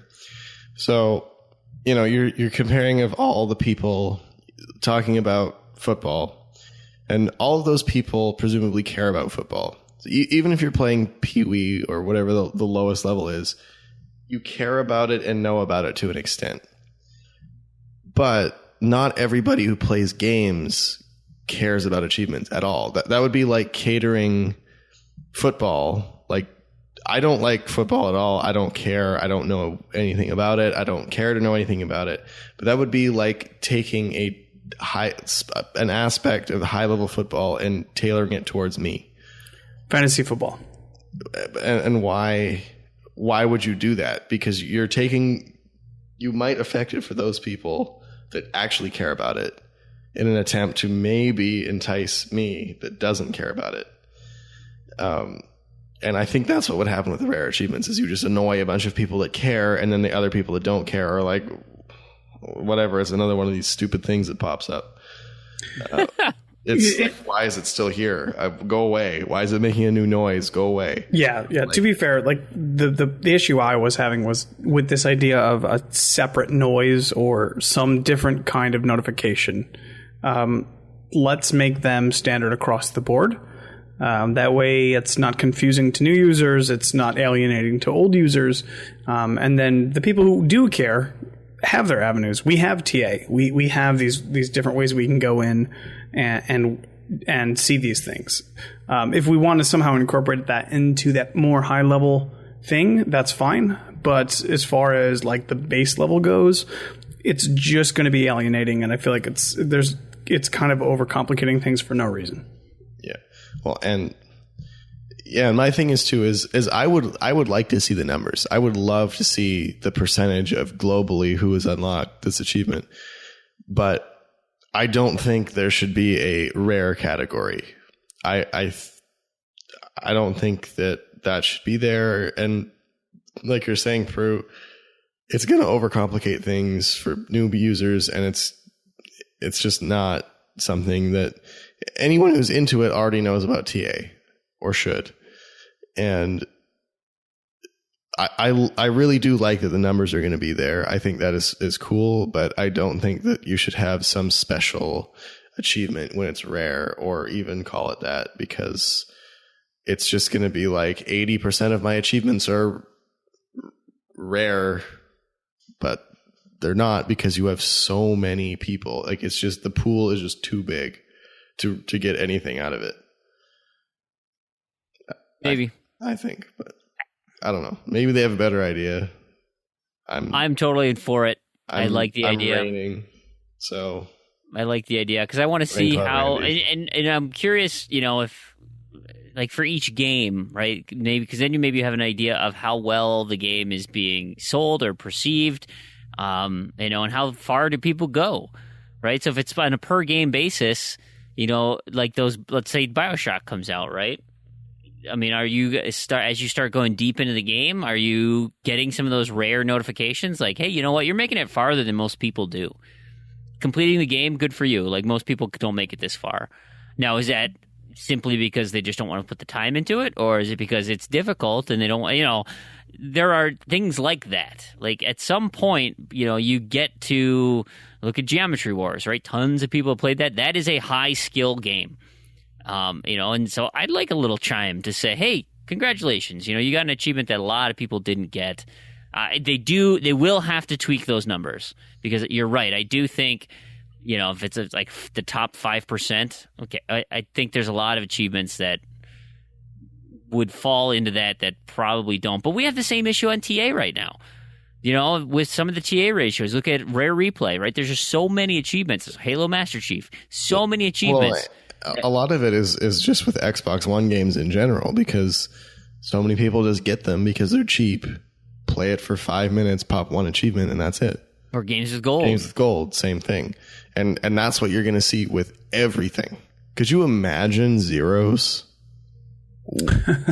Like, really, it's ridiculous on TA. Could you imagine globally how many people got that, popped one achievement, and never touched it again? I'm in that boat right now. I got one achievement. I mean, it's crazy that we're like having this entire discussion, but I feel like the idea of TA ratio is exactly solving the problem that we are talking about, right? It is. And you get that special notification. You don't get it when you pop the achievement, but you get it when you go look at TA and you're like, wow, that's an 8 ratio. Like, that's a rare achievement. You know, that's a 12 ratio. That's a rare achievement. And then sometimes you see, oh, that's a 15 ratio. That shouldn't be that high. And I see that and I realize that it's not, you know, although it is technically rare, it's a fake rare, just like these notifications would be. Right. It is, you know, okay, I got halfway through BioShock. Who cares? Like, I knew I was going to do that. It's not hard. Most people didn't play that far. Most people rented it and only played it for 4 hours or whatever. Back when you could rent games. You know, here's the thing. It's a complicated problem. And there's a lot of moving factors. There's a lot of different elements in it, and no one solution is going to be perfect. So you know what? We have TA, and maybe if Xbox, you know, these are the people who came up with achievements. Maybe if they do come up with some cool solution or some cool system to kind of alert you to this, maybe it will work and maybe it will be great. And you know, I certainly wouldn't be opposed to that. But I'm just saying, we could use multiple solutions. It's just it's a hard problem to solve, and I don't think any one solution is going to fix the problem. I'm looking forward to it. I don't want them to change my bleep loop. I agree with that. Yeah, I totally agree with that. Unless you can customize it, that would actually be pretty cool. But that's neither here nor there. Yeah, but then not everybody knows the bleep loop anymore. Yeah, that's true. My it's the alert on my phone when I get a notification. So it's fun when people are like, "What did you just unlock it? What's going on over there?" Like, I just had a text message. No, but I didn't unlock it. They changed it on Windows 10, didn't they? I don't know. It's like a jingle or something. I think. I don't know. I've only played 2 games. I had the sound off for most of both of them. I don't remember. Yeah, they changed it on something, and I don't like it. Fantastic. Well, last piece of news I want to get into, and it's completely unrelated to everything we've been talking about, but Plants vs. Zombies Garden Warfare 2 got a new update. Probably should save that for Zombie News Corner, but I got one other thing for Zombie News Corner. But this, 12 new achievements out there in this title update. That's about all I have to say. So you probably got an email for it. Yeah. Should we get into some more of our features? We got a Shovelware Cemetery lined up here. Yep. Anything we should know about, or just give it a listen? Well, I hinted at a couple of things. I think you can just give it a listen. All right, here it goes. Shovelware Cemetery. All right, this week's Shovelware Cemetery, we have 2 games. We have Unnamed, Fiasco, and Overcooked. We're going to start off with Unnamed, Fiasco. Oh, unfortunately, this Fiasco did have a name. Kind of. It's called Unnamed Fiasco.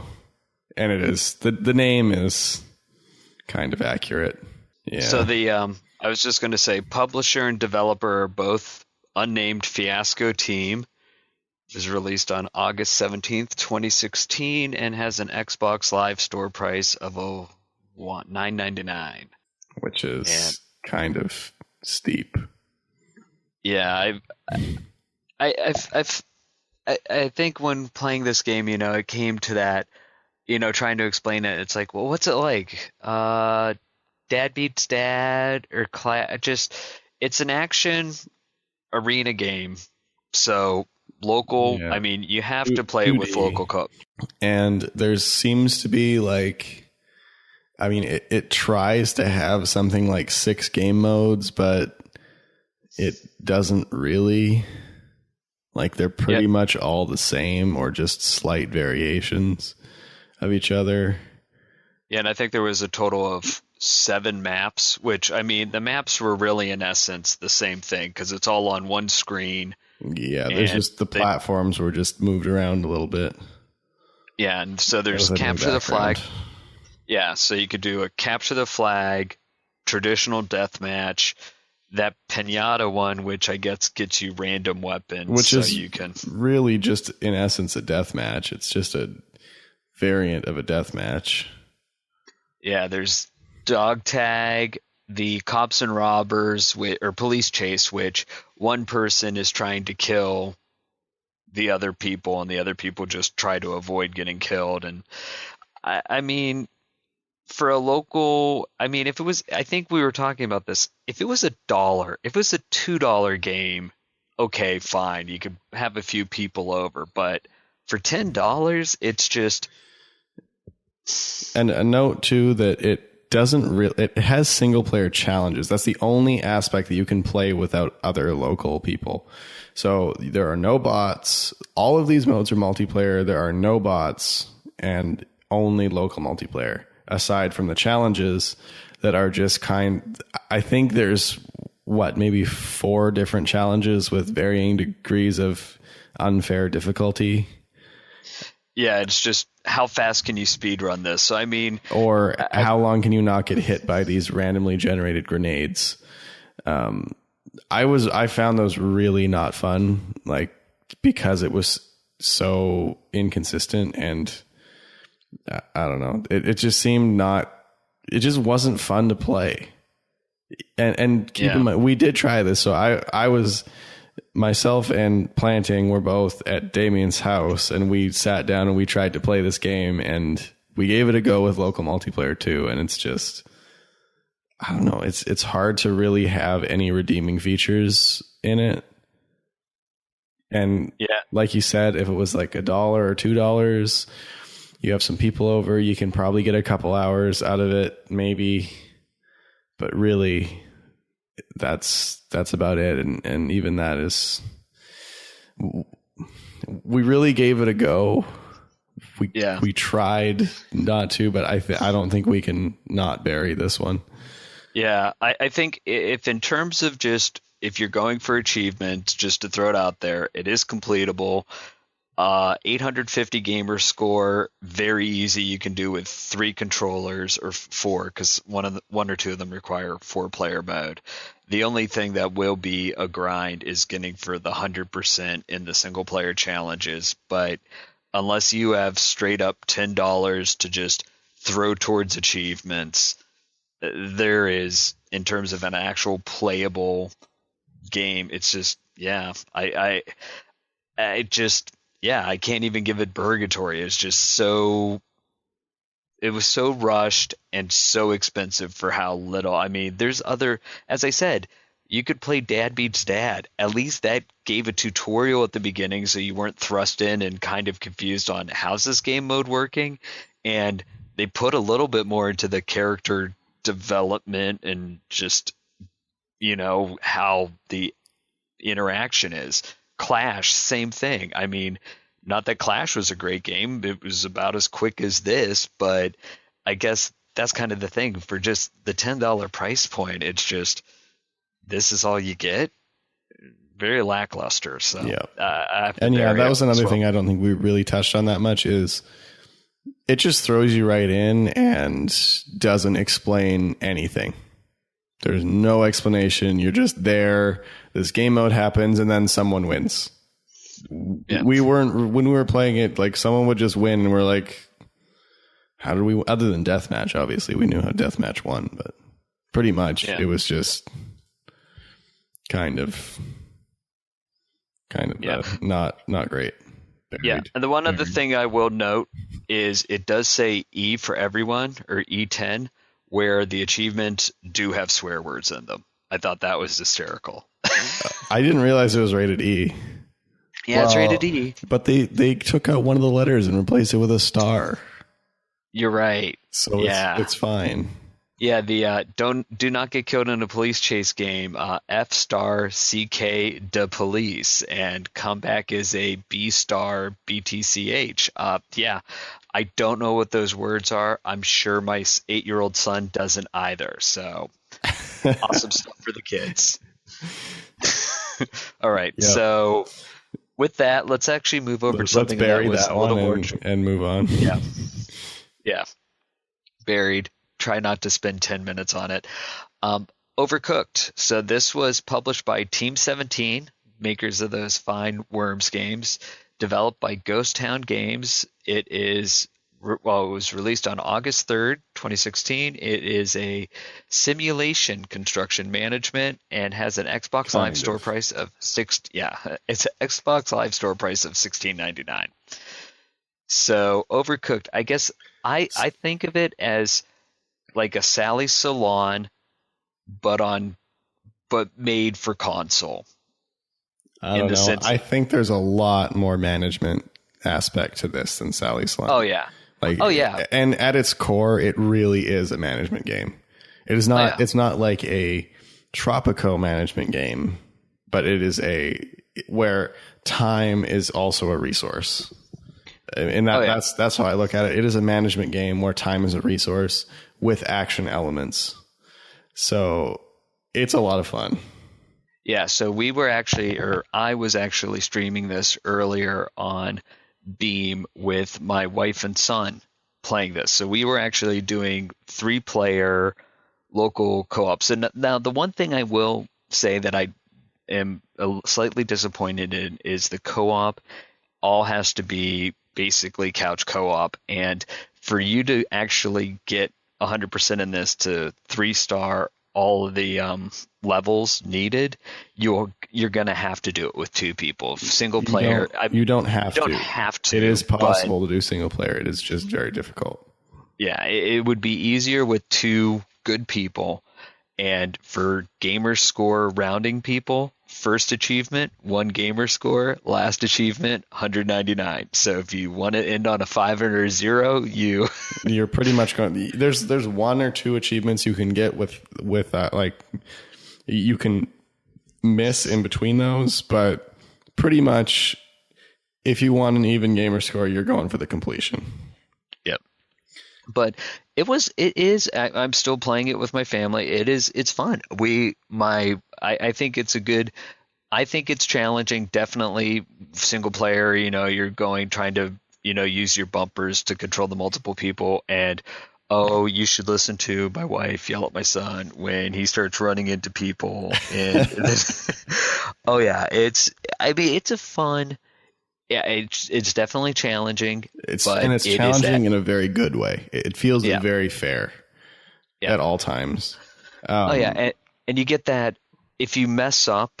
I mean, other than restarting, you can definitely go back even as a group and like, okay, we played it. Okay, now we know what to do. All right, you take this station, and you really have to do that local kind of coordinating. Okay, these are the orders that are up. Okay, who's going to get tomato? Okay, who's chopping meat? I guess we should explain kind of what the gameplay is too. So you are in single player, you are 2 chefs in a kitchen preparing orders. So when you play it as one person, you are actually playing as both chefs. So there's 2 control schemes. There's one where you can control them both at the same time. You use each stick to move them, and then the bumpers and triggers to either do an action like chop lettuce or chop meat.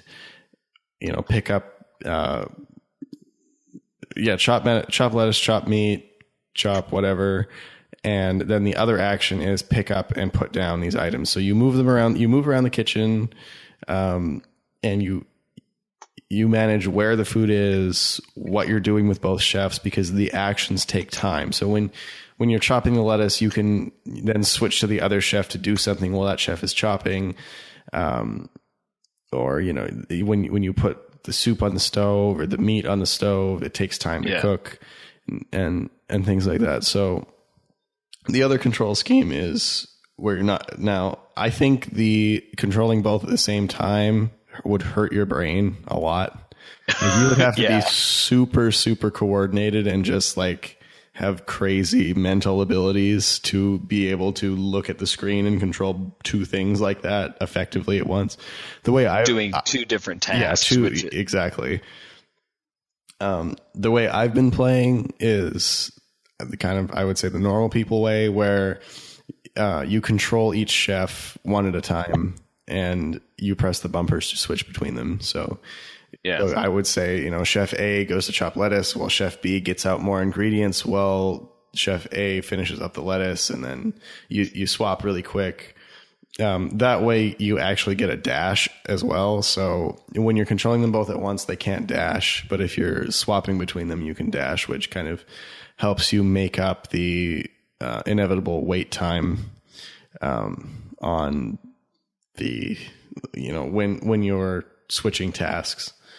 So like I said, it feels very fair, and really like the developers picked realistic numbers. Yep. There are some levels that are definitely tougher than others single player, but it is doable, which is very nice. But as Damien said, if you have a local buddy that's good and committed, it's going to be easy. Particularly some levels are going to be much, much easier with two people. And some of them are going to be harder, because when you're with two people, you can't just know, you know, what you want Chef A to do and Chef B to do, because you only control one chef. So you have to really coordinate and say, okay, you're doing these tasks, I'm doing these tasks, and we're going to stick to that.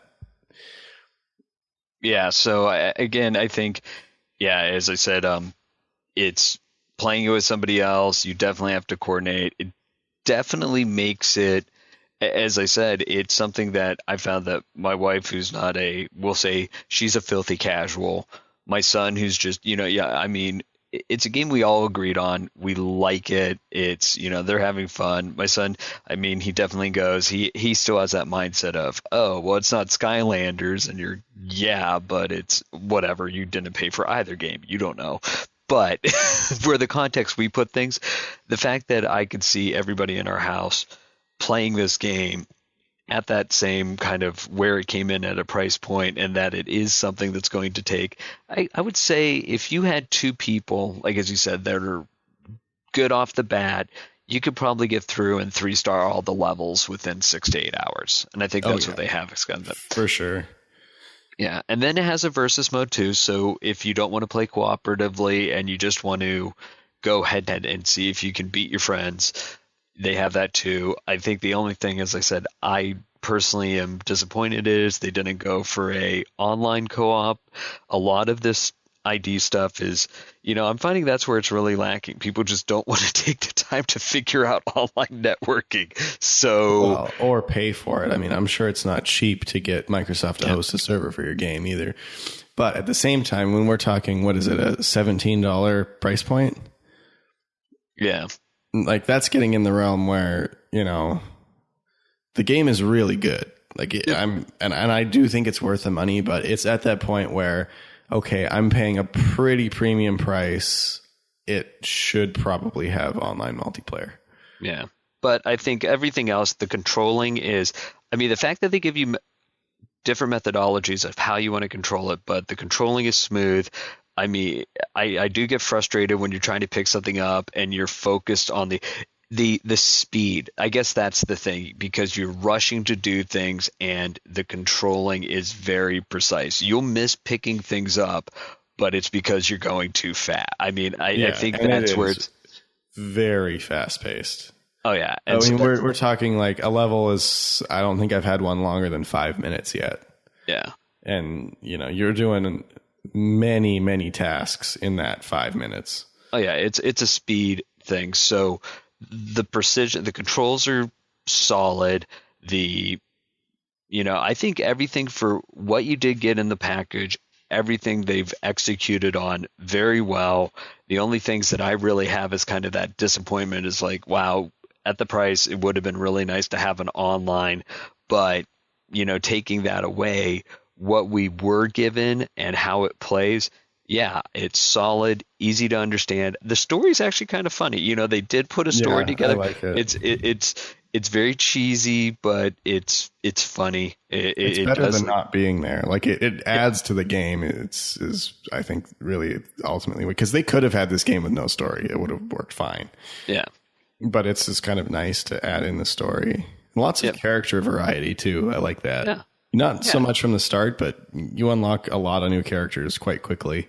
And I will say, for people that sit there and say, I want to identify as a cat or a dog, you're going to be pleased. People that want to identify as an Apache helicopter, I have not unlocked that playable character yet, but I do like that there's a diversity of not just, men and women, but animals as well, cutesy. My son loved that, so it's just kind of, it's fun. It's a fun game. I've been playing as a cat. You went cat? Nice. Yeah. So I have to give this one Sanctuary. I think they did, overall good job. Yeah. Again, they just really the no online multiplayer is kind of a minor complaint, but overall, even at that price, it's still super good. It's a lot of fun, and I'm gonna get a good play out of it. I did put it on my tag too, so yeah, going for the completion on that one, so it should be a lot of fun. Yeah, maybe we'll have to have you come back out here and we can finish that out, since I will not be here next week as it stands. So with that, right, with the new child. Yeah, exactly. Now I'll have a full 4-player co-op household eventually. All right. Gotta grow them first. Yeah, that's true. All right. Well, so cool. I'm gonna have to find guests. You give me all this work now. I gotta find guests. So for those who actually listened through to the whole shovelware, I will be taking a little time off. So if interested, might want to reach out to Randy. Yep, we'll see what we can do. All right. Well, that concludes Shovelware Cemetery this week. We will see you next week. Fantastic. Thank you, Crandy, Damien, for that. Knobs and Discos, are a home for unobtainable and discontinued achievements. What do we got here? Yeah, well, this isn't new, but it's new to me. So a game I was looking at, Lumo, kind of, that we talked about last week, made me kind of look into this again, because Degeneration HD came out at an absurd price point. I think it was $25 or $30 or something crazy. And it's just an HD remaster of a game that came out in the 90s. Like, should not have been that much money. It's down to a more reasonable-ish price now. But unfortunately, it's an isometric adventure game, which is why Lumo reminded me of it. But unfortunately, it turns out it has a lot of potentially unobtainable achievements. So I talked to somebody that knew about it, and I know he's reputable. He said he's played a lot of the game and says that all of the achievements at the very least are glitched and probably unobtainable. So maybe there's some crazy workaround, maybe they're wrong, but looks like Degen has many unobtainable achievements, which would be all of the ones that have not been earned yet. So if you're thinking about that one, I think it only has like 60 track gamers or something. It's very low. If you're thinking about that one, check it out. If you're a completionist, probably avoid it. The next one is NBA The Prelude, which a lot of people have been playing because it's a free 2 to 3 hour 1,000 gamer score.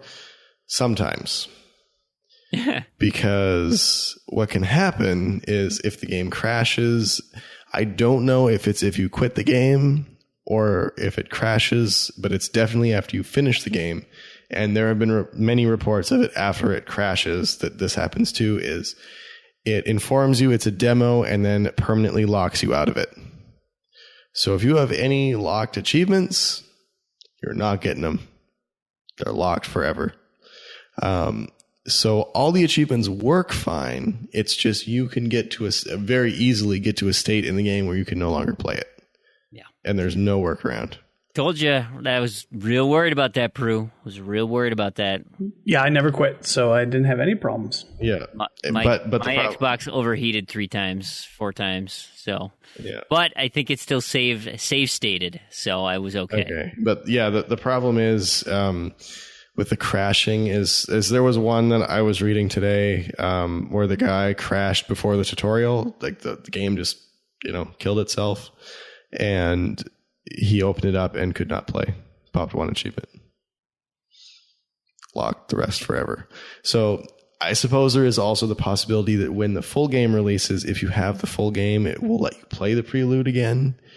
But my guess is the prelude is going to be part of the full game. So it'll be within that base 1,000 of the full game.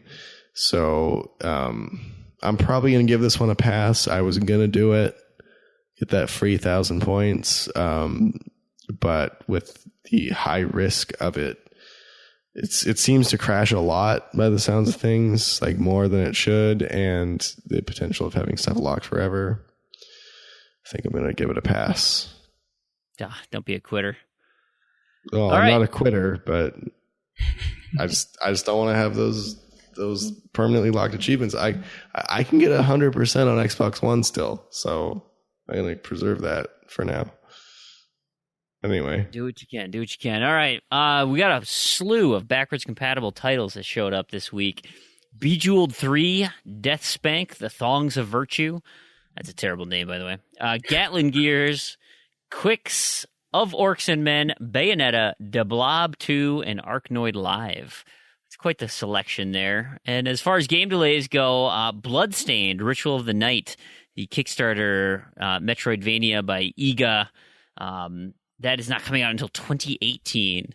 So I'm sure the Kickstarter backers got a very personalized email saying, we're really sorry, but we're way behind. So it's not coming out is what they're saying. Yeah, I guess I don't know what it means. I'm not a backer. I didn't pull the trigger on that one. So no, I'm just I don't thinking, have my personal email. If they were that off base on the first go, like their money is not going to last. I think it was until 2018. December of 2017 is what they were. Oh, okay. Targeting. By the end of 2017, I think is where they were targeting. So I don't know. I'm calling Mighty Number 9. It's in recording. You can hold me to that. It's going to be in Mighty Number 9 too. 17 years later, it comes out. Speaking of Kickstarter, this is part of my zombie news here. There's a Kickstarter out there called Dawn of the Devs. I don't know if you've seen this at all. It's kind of like so the idea is it's going to be a 2D puzzle platformer, and these guys, it's two dudes who they're just really, it's kind of an homage to all the developers that, like, the industry giants, essentially. And so they've got their character names, and they all have unique kind of abilities. So if you think of the game like The Cave, right, where you've got different puzzle solving elements through whatever characters you have. So if it's the two twins, or if it's the knight, or if it's whoever, this is kind of that way. But so the games, you start off with there's three characters. You have Tom Schiffer, who looks remarkably similar to Tim Schafer. Tom Schiffer is one of the most creative and well-known names in the game industry. Schiffer started working on Walton Arts games during the golden age of point-and-click adventures. Nowadays, he's the founder and creative director of Two-Headed Productions. So that's the in-game character. Of course, you know, sounds hilarious. You've got Double Fine is literally a two-headed, that's there. Anyway, it's funny, right? And so his ability as the guy is he has the adventure game cursor, where so he walks around and he can use a cursor to interact with anything on the screen. So even if he can't physically reach it, he's got a magic cursor as his point-and-click ability. And he also has what they're calling adventure game inventory, where he has an infinite, unlimited, and bottomless adventure game inventory. And so there's an image of him walking up, picking up a boat anchor, which is literally 4 times the size of the character, and just putting it in his pocket. Like, it's just brilliant. They've got... Let's try if I can read his name. They've got crazy block writing here. Biff Klaczynski. The passionate game designer who spares no profanity and never minces words, the creative mind of Bolts of Battle, a genre-defining sci-fi third-person shooter. Founder of Chief Lock Productions, he hates to be called by his former nickname, Biffy K. So his abilities, he runs around with a machine gun with a chainsaw on the end of it called the Blazer. That's the weapon. His Blazer is it's got a high rate of fire gun, right? So you can just blast dudes and zombies and whatnot. And he can also use the saw on that to cut through chains and obstacles and whatnot. Finally, the third main character is Hiro Komiya. Komiya-san, one of the top Japanese game gurus and the creator of the tactical action game Steel, Stealth Spy. His narrative-driven games are the result of his love for movies and interactive fiction. Kojima is the founder of his own game studios, Komaya Productions. I'm sorry, he looks so much like Hideo Kojima that I confuse those. His abilities is he's got he can stealth through anything in his iconic cardboard box. So he can cardboard box as a stealth mechanic, and then he can also knock on his box and make a noise to draw enemies toward him and distract him and stuff. So aside from those three guys who are like, they'll be in the game if the game gets funded. They've also got other guys lined up. Let's see, they had them down here. Pictures of everybody, right? So you've got Shigeru Miyamoto, he's in there as somebody to be added.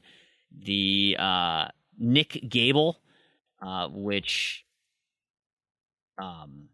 he looks a lot like, well, I'll just read it. Gable is responsible for the successful digital platform known as Vapor, as well as the sci-fi saga Doubling Time, the third installment of which is taking too much time to be released. That's the reason why every detail concerning him or his company is always interpreted as DT3 confirmed. Milo Devereaux, which is the Peter Molyneux guy, British game developer for his god simulators such as Deuce, Demiurge, and Virtuous and Wicked. And his best-selling epic fantasy saga, Albion Empire, his constant promises of never-delivered features on every game he develops have earned him the nickname King of Hype. Brilliant. Brilliant stuff. Anyway, sounds like he should have been the developer for No Dude's Airspace. Yeah, it's just a funny parody. They've got zombie fanboys. They've got internet pirates and his pirate bandmate Copyright. They've got VAM Publishers, the internet trolls, and the Metacritic cultist. And it's just this silly puzzle platforming 2D adventure. And I hope they get this thing's funded. It is 25 days left as of recording. It's only made $14,000 of the $65,000 they want to do. So it's got a little bit to make up. It looks hilarious. So, Dawn of the Devs. The last thing I want to mention, I'm going to leave you guys with a joke. And I give all credit to Undead Labs, the forums on this, but here's my joke for you guys. Do zombies eat hot dogs with their fingers? No, they eat the fingers separately. Hey-o! Zing! Yeah, Tarragon, give me a rim shot on that one. So anyway, that's I think that's going to do it for the show. You guys have anything else you need to add? More thing. What's that? In response to the delisted Windows Phone games, I didn't forget about it, but with the technical difficulties last week and the Japan segment getting pushed to this week, Windows Phone is getting pushed to next week, but it will be there, assuming no technical difficulties again. Perfect. It's done. We just saving it for next week. Yeah.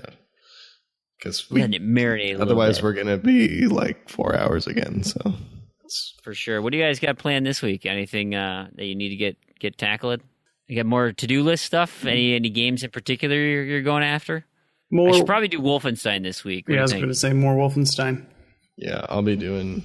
Well, I'm probably going to finish off Wolfenstein 09 this week and Guitar Hero World Tour. And then do more Guitar Hero Live because I think the servers are going to go down soon. Uh-oh. Sounds sketchy. I just want to get it done. I hate it. It's dreadful. It's like the new GRA. It just goes on. It's just torture. Yeah.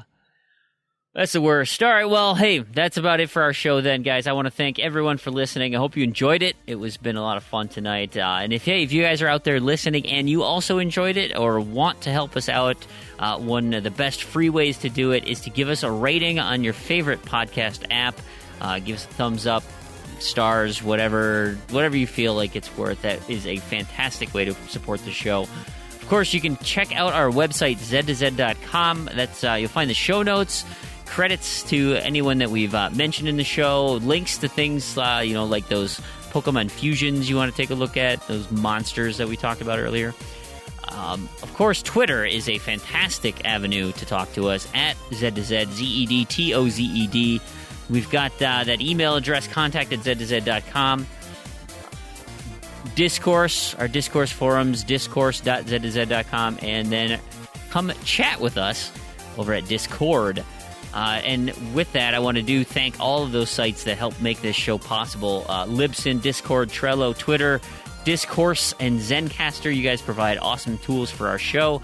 And a quick shout-out to all the sites that help make achievement hunting a reality. TrueAchievements.com is integral in our success. Game Informer, Engadget, you guys did a great job this week. Anyway, there's so many sites out there that we want to give thanks to. We really appreciate all your hard work. And, of course, Microsoft, thank you for not blowing it like Sony did. We really appreciate it. So, on behalf of Crandy, Damien, and Proulx, this has been Brandon. And to all you achievement hunters and Gamerscore junkies out there, thank you so much for listening, and we'll catch you next episode. Thanks for listening.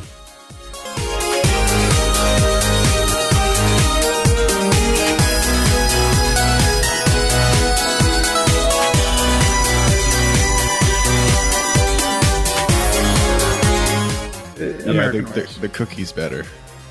The cream is the same. The cookie is a little bit better. I don't know if I can handle this news. I'm slightly upset by it. Take a trip to Canada and try some Oreos. Oh, God. I don't know if it's worth it, but Oreos are so good. I think these mint ones have the Canadian ones beat, though. The mint ones are pretty good. I heard there were Swedish fish Oreos, which sounds disgusting to me. Absolutely disgusting. I saw those. Super weird. Sounds glorious. What are you talking about? Swedish fish are fantastic. Well, yeah, but not with chocolate. In an Oreo. Like, you have, like, Swedish fish cream. And then Oreo cookie. Like, I don't know. It's probably delicious, but I'm not sold on the concept. I normally try pretty much any Oreo that they put in front of me. Same. I would try it. I don't know if I'd buy a whole bag. No.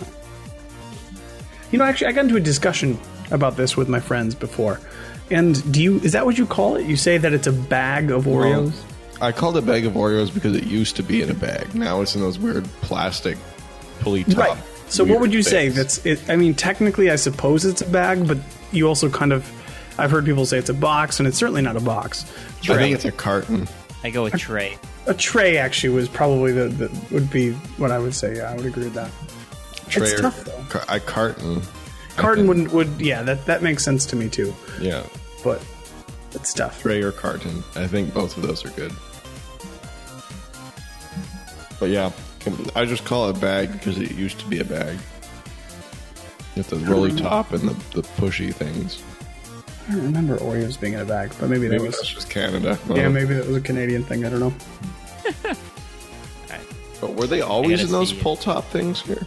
I don't remember them always being pull top. I don't think pull top was like until recently, but I do feel like they were always in that same packaging.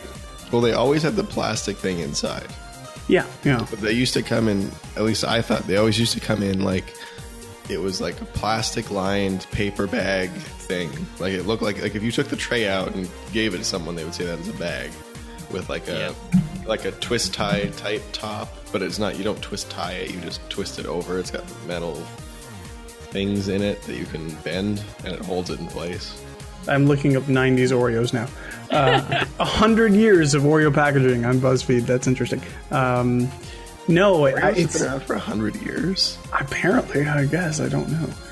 Do you remember Oreo O's? Have you ever tried those? Oreo O's are so good. And up until 2 years ago, you could still order them from South Korea. It was the only place in the world where the two companies had the reason they stopped producing them is because there was a licensing conflict. So something between Post and I guess Nabisco, I assume Nabisco owns Oreo, they could not or would not cooperate anywhere. But for some reason, the two companies in South Korea, one of them had the rights to Oreos, and one of them one of them was Post, or had rights to Post cereals or something. So they had the right to the name, and then the other ones had the right to the Oreos or something like that. I don't know if that's exactly true, but something like that. So they could still produce them in South Korea, and people would sell them on eBay for $6 to $10 a box, and people would ship them internationally. And I like a year ago, I went to go buy one because I was like, man, I really want some Oreos. I want to go buy one, and they were gone. There was none left.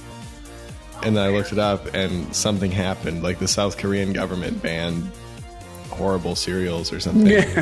Did something responsible or whatever, and.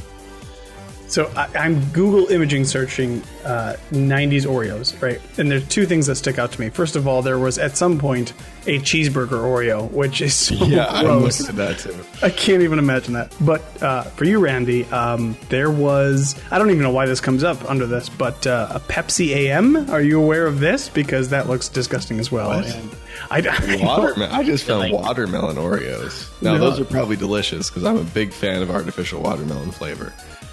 But Pepsi AM.